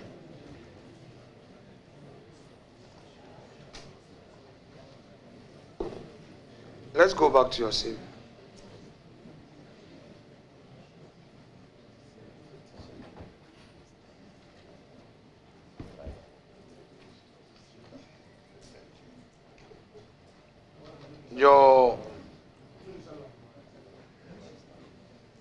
Your residential address is provided thus: B60 Simpson Road, Boteman. Yes, Minority Leader. Yes, Chairman. Boteman, that area where you live, you acquired your lease from government. Yes. So it was estate land that you rightfully bought. Yes. And you have a lease covering it between you and government of Ghana through acting through the Lands Commission. Yes. As your leaseor and you being a leasee. Yes. You also agree with me that you bought that land because that area was demarcated as a residential area. Yes. And that you bought it with equal right as any other person, be it a Ghanaian or a foreigner with the ability to pay. Rightly so. How would you feel if any Ghanaian suggests to you that by mere fact that that is a government land, you have taken advantage to acquire, that therefore you are corrupt? Well, Mr. Chair, what I will say is that I know the whole of East Legon was for the state. There are private people living there, people who had worked in government before, and others. Airport Residential was all state land. People acquired them legitimately and are living there. I don't see anything wrong if it is done legitimately and rightly. And I've heard my colleague, the Attorney General, in answering question. If the land commission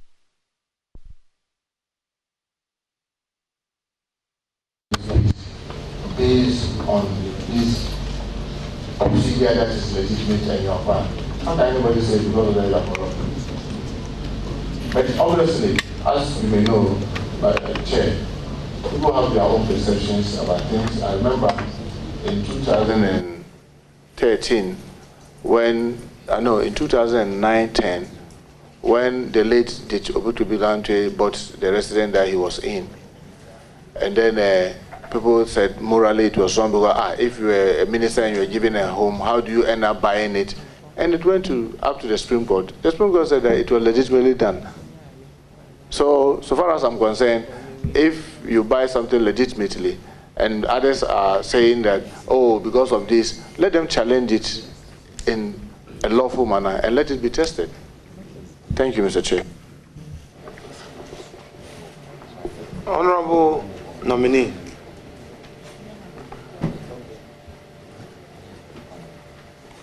What do you say to some of our compatriots who hold the view that property acquisition is a crime?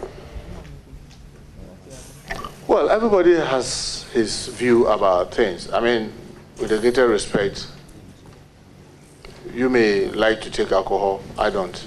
Maybe because my religion forbids. You may like to take pork. My religion forbids me, and I accept and I don't take. You have chosen to have only one wife because your religion will not allow you to go more than one wife. My religion allows me to go up to 4, and I have 2. I mean, so everybody has his view about things. And once someone holds his view about things, and as you know, it's not challenged in a legal court to test that you are doing something illegal, I don't bother myself about that. And you know me in this house that many of you say that I have a thick skin because I don't really bother much about what you are thinking. I rather focus on what I believe is the right thing, and I try to do the best that I can and improve the Muntaka yesterday, the Muntaka of today to be better than the Muntaka of yesterday. That's my focus, but not what people go about saying. Thank you, Chair. Back to your CV, page 1. Languages spoken and written. Hausa, Twi, Dagbani, and English. I know that some of your Dagomba friends taught you how to speak Dagbani. I don't know whether they taught you how to write Dagbani as well.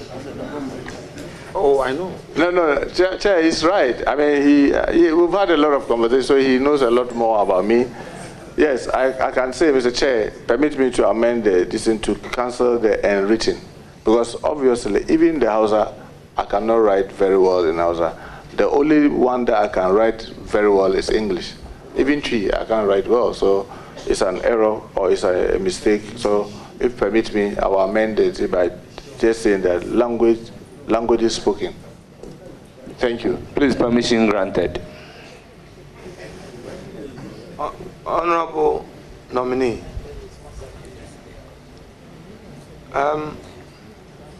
in Ghana, when a person says, my hometown,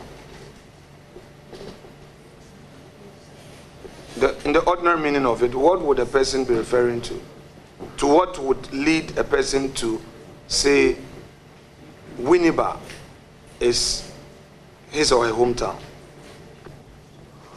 Well, my understanding of hometown is where you are born or where your parents are born or where your parents hail from or your grandfather hail from. So it's just too unfortunate that in our country, our belief is that make reference to only where your grandfather comes. But I think it's absolutely wrong. Because if we are going to do that, then all of us will leave this country. We will all not be Ghanaians. Because everybody came from somewhere, then moved to somewhere and somewhere and somewhere. So me, my hometown is Kumasi. That's where I was born and bred. That is where I have lived. I have siblings who do not even know Techima, not alone to get to Tamale. Yes, I'm a Southerner with a northern background, and I'm proud of it. I attended Tamale Secondary School. I get to know the families. I visited Kumbongo, where my grandfather hails from, and I'm happy to be at the Gumba. But I was born and bred in Kumasi, and I use Kumasi as my hometown, and I'm very proud of it. Thank you, Mr. Chair. Share with us a bit of your northern background. Well, my grandfather, I'm told, my great-grandfather, I'm told, hailed from Kumbung. My grandfather was born around Kumbung, grew up in Kumbung, moved in trading through Salaga and landed in Kumasi through the challenges that you know that exist between the north and the south. So my grandfather died in Kumasi. His grave was buried in Kumasi. My father grew up in Kumasi, also died in Kumasi. My mother, born in Tamale and moved to Kumasi, I'm told, when she was just about 2 years, and has since been in Kumasi to today. I was born and bred in Kumasi. My father has 41 of us. I'm number 14, and all of us born, I think with the exception of 2, that my father said they were born in Salaga. All the others, 39 of us, born and bred in Kumasi. And it is Kumasi that all of us have ever known. Our assets, our larger family. Yes, we have the extended family we visit and we are proud of them. Some are in Salaga. Some of my sisters married have taken them to Salaga. Some of my sisters are in Tamale. Ras Mubarak is my direct nephew. His mother is my direct sister. She's my father's fifth born. But she married, took her back to Tamale. Some of my siblings are in Germany. Some are in London, who are now British. Some are in America, who are now Americans. So I am born and bred in Kumasi, and I'm proud of that, and I see Kumasi as my hometown, and I will remain proud of being a Kumarican. Yes, and then my cousin is Abin Anta. Until the funeral came, when his mommy died, and I went, then that's what the father said, what are you doing? I said, I came to my friends. They said, no, he's not your friend. And they started telling the relation. Then I looked at him and I see one of my uncles. I said, they have some resemblance. I said, oh, you see, we have an imam in Asante, the late regional imam. He's late now. He has a slogan that he uses very frequently. Every time he preaches, just to remind us about the peace. He said, look, everybody is in everybody's home. So be careful about what you do to each other, because by the time you realize you are related in one way or the other. So it's a very common slogan in our community, Zongo in Kumasi, Kowa Nigerian Kowa. To which means everybody is in everybody's home. So be careful what you do to people, because at least you wake up and realize that, oh, not knowing that the one that you are hating is your direct brother or cousin or nephew or niece. Thank you, Chair. So, in other words, you are telling me that should I take a secret ballot on you, my respected colleague, Dr. Amin Adam, is likely to defy my orders and vote for you because you are indeed his blood brother. Mr. Chairman, I don't think It is not for you to answer. Okay, thank you.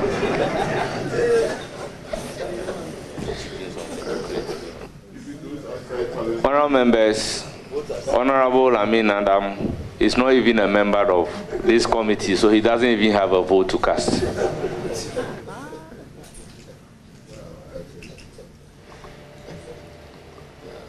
Honourable nominee,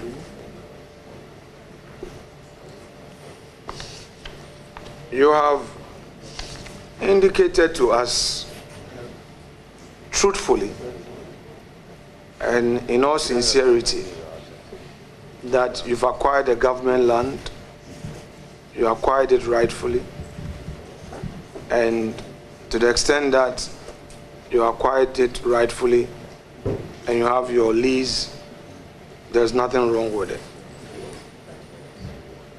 May I know from you still being honest with us, do you know some of your party members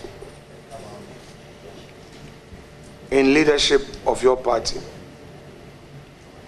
who have acquired government lands in Cantonment, Roman Ridge, Airport Residential Area? Do you know, perchance? Mr. Chairman, frankly speaking, I don't go about asking people about their assets and listen, frankly speaking. So if I visit, say, the chair of the committee who, we've been in this house and worked together on so many things, and I say, oh, you have a nice house. How am I going to be asking, oh, how did you acquire this land? That's when okay. I think, no. So I just don't know. I don't know. Frankly speaking, I don't know. That's okay. Fair answer. Somebody may not like you, but your sincerity would always precede you. And I put that out for public consumption with the little interaction I've had with you. Now, do you have some of your party members who live in the Roman Ridge area, Cantonment, Airport Residential Area, since you visit them, some of your party leaders, colleagues in Parliament, colleague NDC members outside of Parliament, do you have some of them living in these areas? I don't want you to mention names, but do you have some of them living in these areas? Frankly speaking, Mr. Chair, I've been scanning my mind to see who did I know. The only person that I used to visit and play tennis with, he was then the minister, Honorable Mama, when he was around the Roman Ridge. And since we lost power, he left there. I don't know, but I knew that probably he was there because he was a government official or minister, because I could see then Honorable Kumbo was next to him. So we go and play tennis together and do a lot of things together. In Roman Ridge, in Cantonment... Okay, let's deal Cantonment specifically, currently. Frankly speaking, I'm scanning my mind to see whether I've visited any of my colleagues in these two areas. On my honor, no. I can't recollect now whether I've visited anybody in that area. Unless if you see me around any of this area with somebody, you can ask whether, when I visited, I asked him whether he owns a house or the land. Maybe I've moved away from the ownership. Honorable Leader, I intend to be very brief.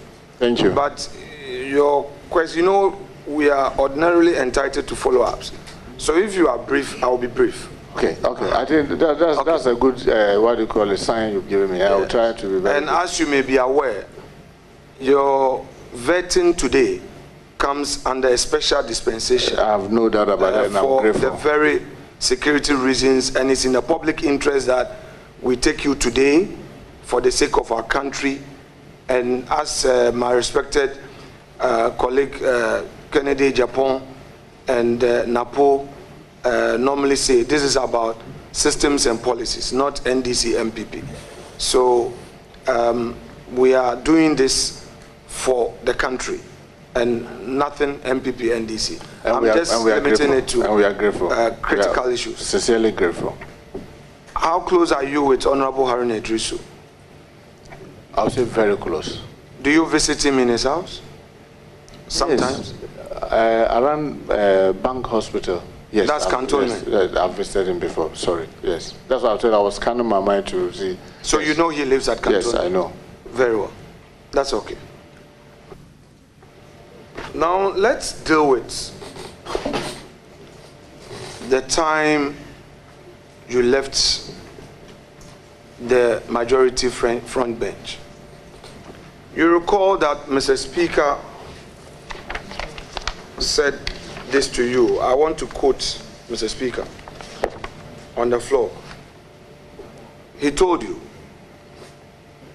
that when one door closes, many more are open. Do you recall this? Yes, I do. How good do you feel being an interior minister today, having this statement of Speaker on the floor of the House in mind, especially when those were your very low moments? Well, let me admit, even apart from what he said on the floor, I'm grateful to Mr. Speaker because we met in his chamber, he repeated same and advised me, you are a member of the Pan-African Parliament, look well. You know you are going to the mosque? Yes.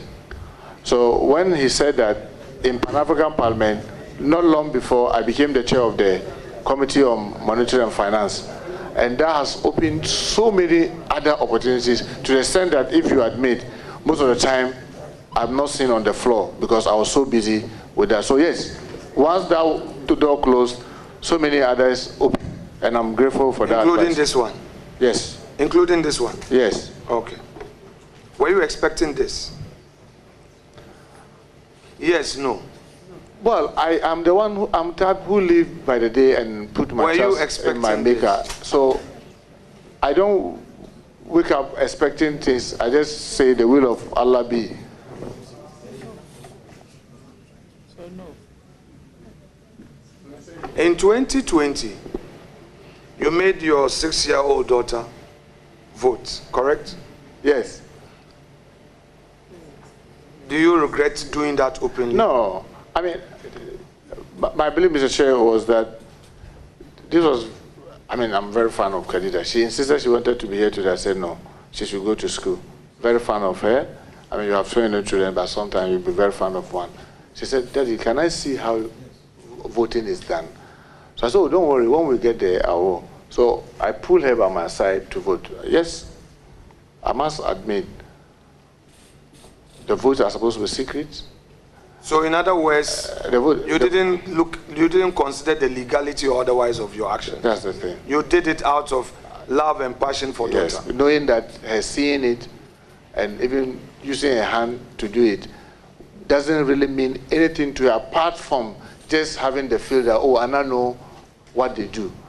I am letting you know that it was wrong in law. Later, when it came up, I said, oh, yeah, it's true, because one is supposed to be secret. Did you get the opportunity to apologize to Ghanaians? I did. Very well. Honorable Muntaka, in 2009, when you were a young person in government, you encountered some controversies. Which controversies ended up as charged, and you were cleared. This committee will be happy to have the report of Shrine. That is, if you procure the copy for yourself. I say so because as public servants of the political class, our being there is driven by perception. It is therefore important that when a litigation has come to an end, we let the same public know the status of it. If you don't mind, and if you have it, would you want to share that report that cleared you of any wrongdoing? Mr. Chair, because I relocated from Ashabotre to my new place, I moved, you know how we receive documents in Parliament, I moved most of the documents to the library in my community. In fact, they are still in sacks. I'll make effort to see if I can get it. I'll let you have it. Fair enough. My very last question, so you can go to the mosque.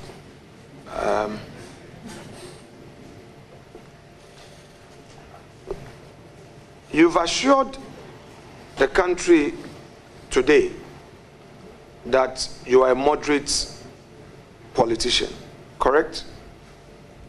Yes. You've also assured the nation today that your tenure will not tolerate partisan violence, correct? Yes. You are also telling Ghanaians that you don't subscribe to all the post-election violence we are having in the country, correct? I condemn it, yes. You also assure the nation, particularly the investor community, that you will do all you can to protect their investment in Ghana. Yes. You also verily assure all Ghanaians, especially your political adversaries, to be specific, the MPP members who are in opposition, that your office will not tolerate political vendetta. Yes. On oath, you have said that you will lead your ministry to introduce reforms at our various security agencies. You still committed to that, yes, which you said on oath? Yes. Now, to end it all, you have praised the security agencies, particularly the police. And let me say that the Inspector General of Police, Dr. Akufo-Dampare, many may have their own views about him, but I am one person who respects him, admire him, and believe that if we have his type consistently manning our police service, Ghana will be a better place.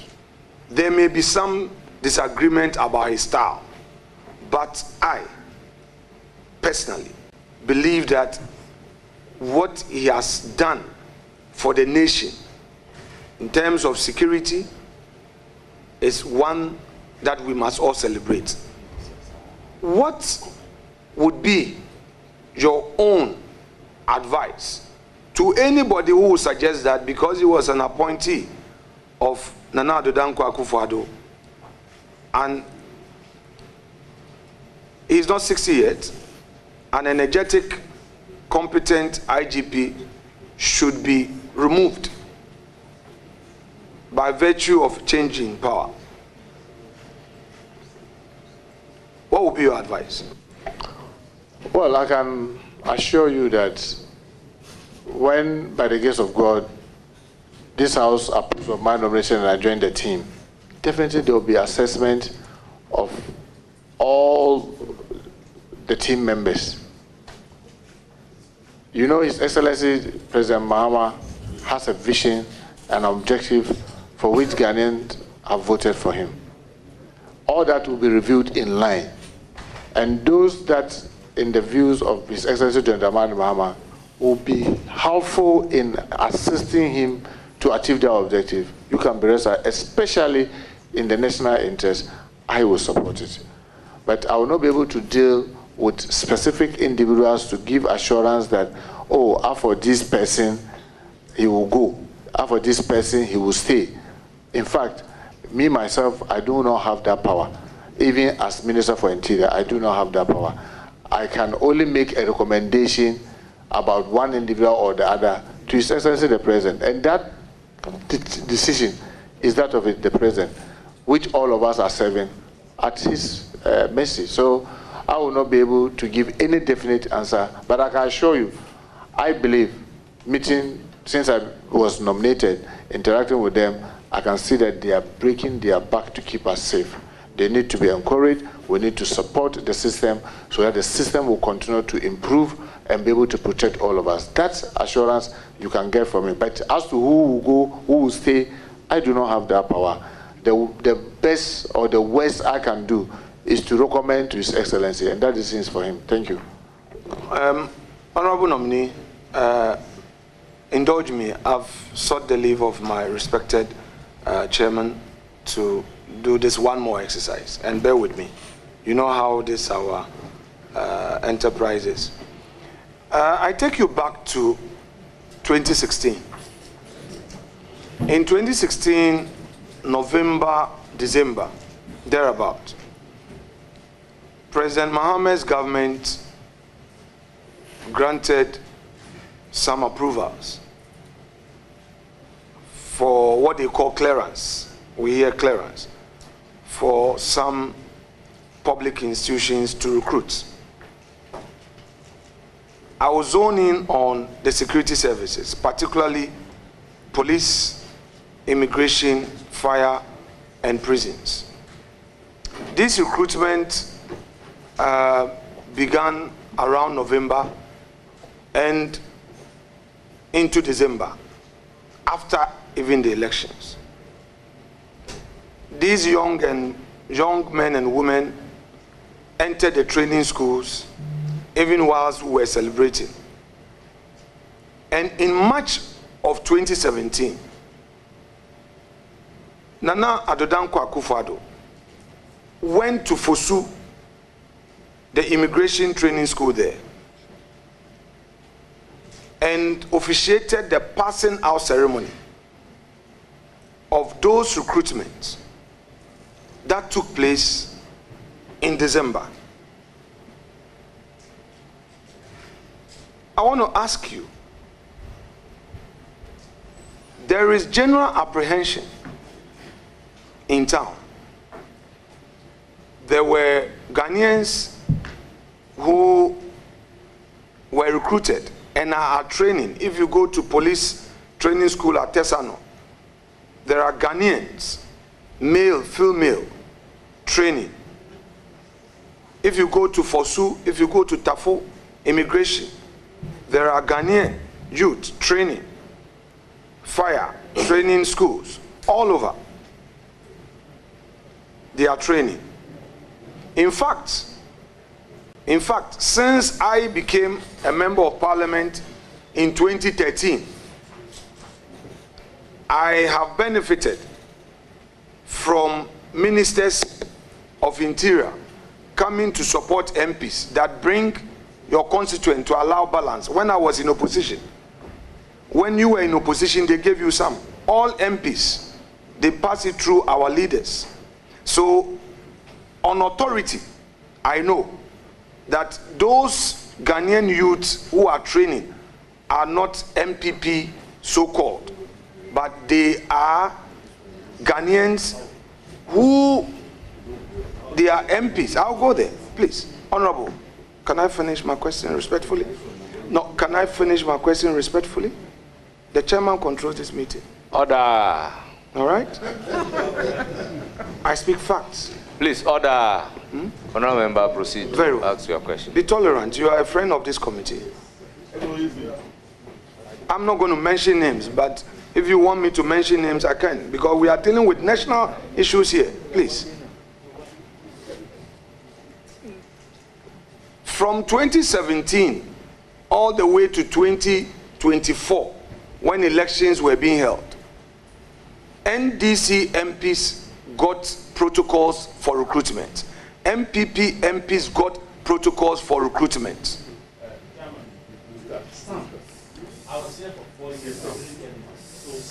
Some. That's correct. That's a good qualifier. Some. That's correct. Ghanaian youth who bought forms had the opportunity.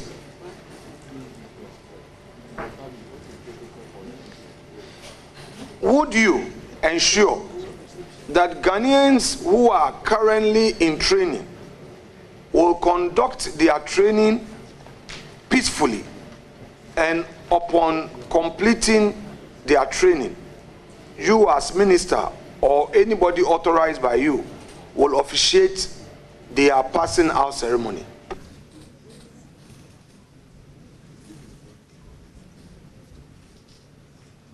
Honorable nominee, please, I'm done. Thank you. Thank you very much, Mr. Chair. I think facts are always available to check. What I have said, and I'm repeating, is that I, Muntaka Mohammed-Mubarak, I will act in the best national interest. That's I will say on this. I will act in the best national interest. That's all I will say. Honorable nominee, thank you very much. I wish you all the best. You will hear from us. And that's a very mature response. And I think I'm satisfied. Thank you.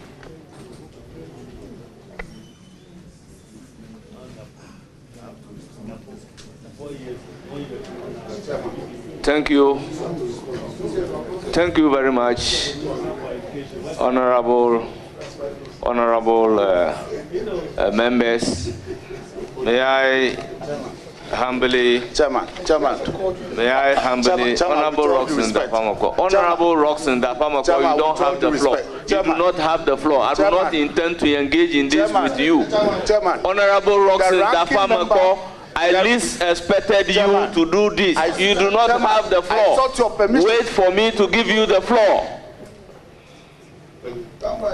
Honorable members, I recognize, Chairman, with all due respect, the presence. The ranking member has just said that between 2017 and 2024, every NDC member got protocol. I never got. With all, please. Honorable members. He said every NDC member of parliament. So please. Honorable members. Please. Honorable Roxanne. Please. Take it easy. I never Honorable Roxanne. Honorable Roxanne Dafamako. Take it easy. He qualified it by saying stamp. I've been a member of parliament for a long time, and I know as a member of parliament, our constituents will come to us with enlistment form, and we beg on behalf of our constituents to be enlisted. When you go to beg and you happen to get it, fine. If you don't happen to get it, fine. But I don't have a situation where they will say that automatically, as a member of parliament, you are entitled to bring this number of people to be enlisted into the police service. So with all due respect, let's handle this with some utmost distance. So honorable members, I recognize the presence of Honorable Matthew Opoku Prempre, former member of parliament for Menchia, and vice presidential candidate for the New Patriotic Party in the just ended presidential election. Honorable members, with this, I proceed to recognize the guests seated behind the nominee who are here to give him moral support. First on my list is Hajia Zinab Ahmed, a spouse of the nominee. I recognize you with your children. Alhaji Muntala Shuabu, father of the nominee. I also recognize Augustus Andrews Nana Akwesi, Ashanti Regional Chairman, NDC. I recognize Alhaji Mohammed Abdul Wahab, Kotokoli Imam, Ashanti Region. COP retired,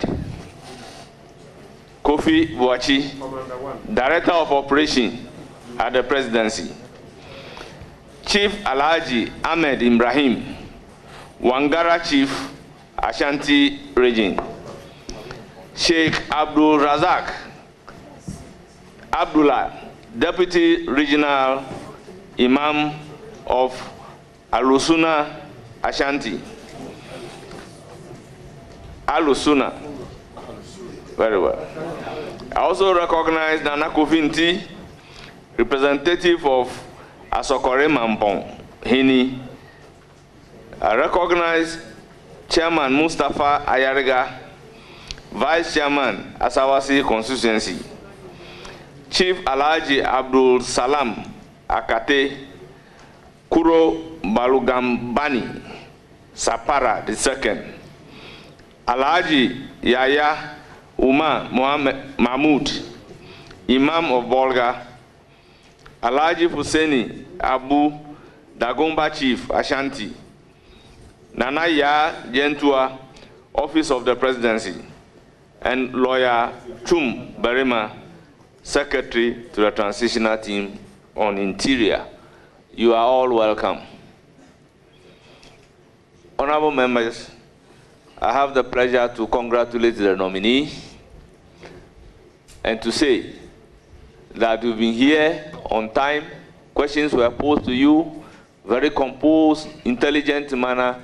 You provided the answers to the questions. Once again, congratulations. You will surely hear from the committee, and you are hereby discharged. Thank you very much, Chair. I'm grateful.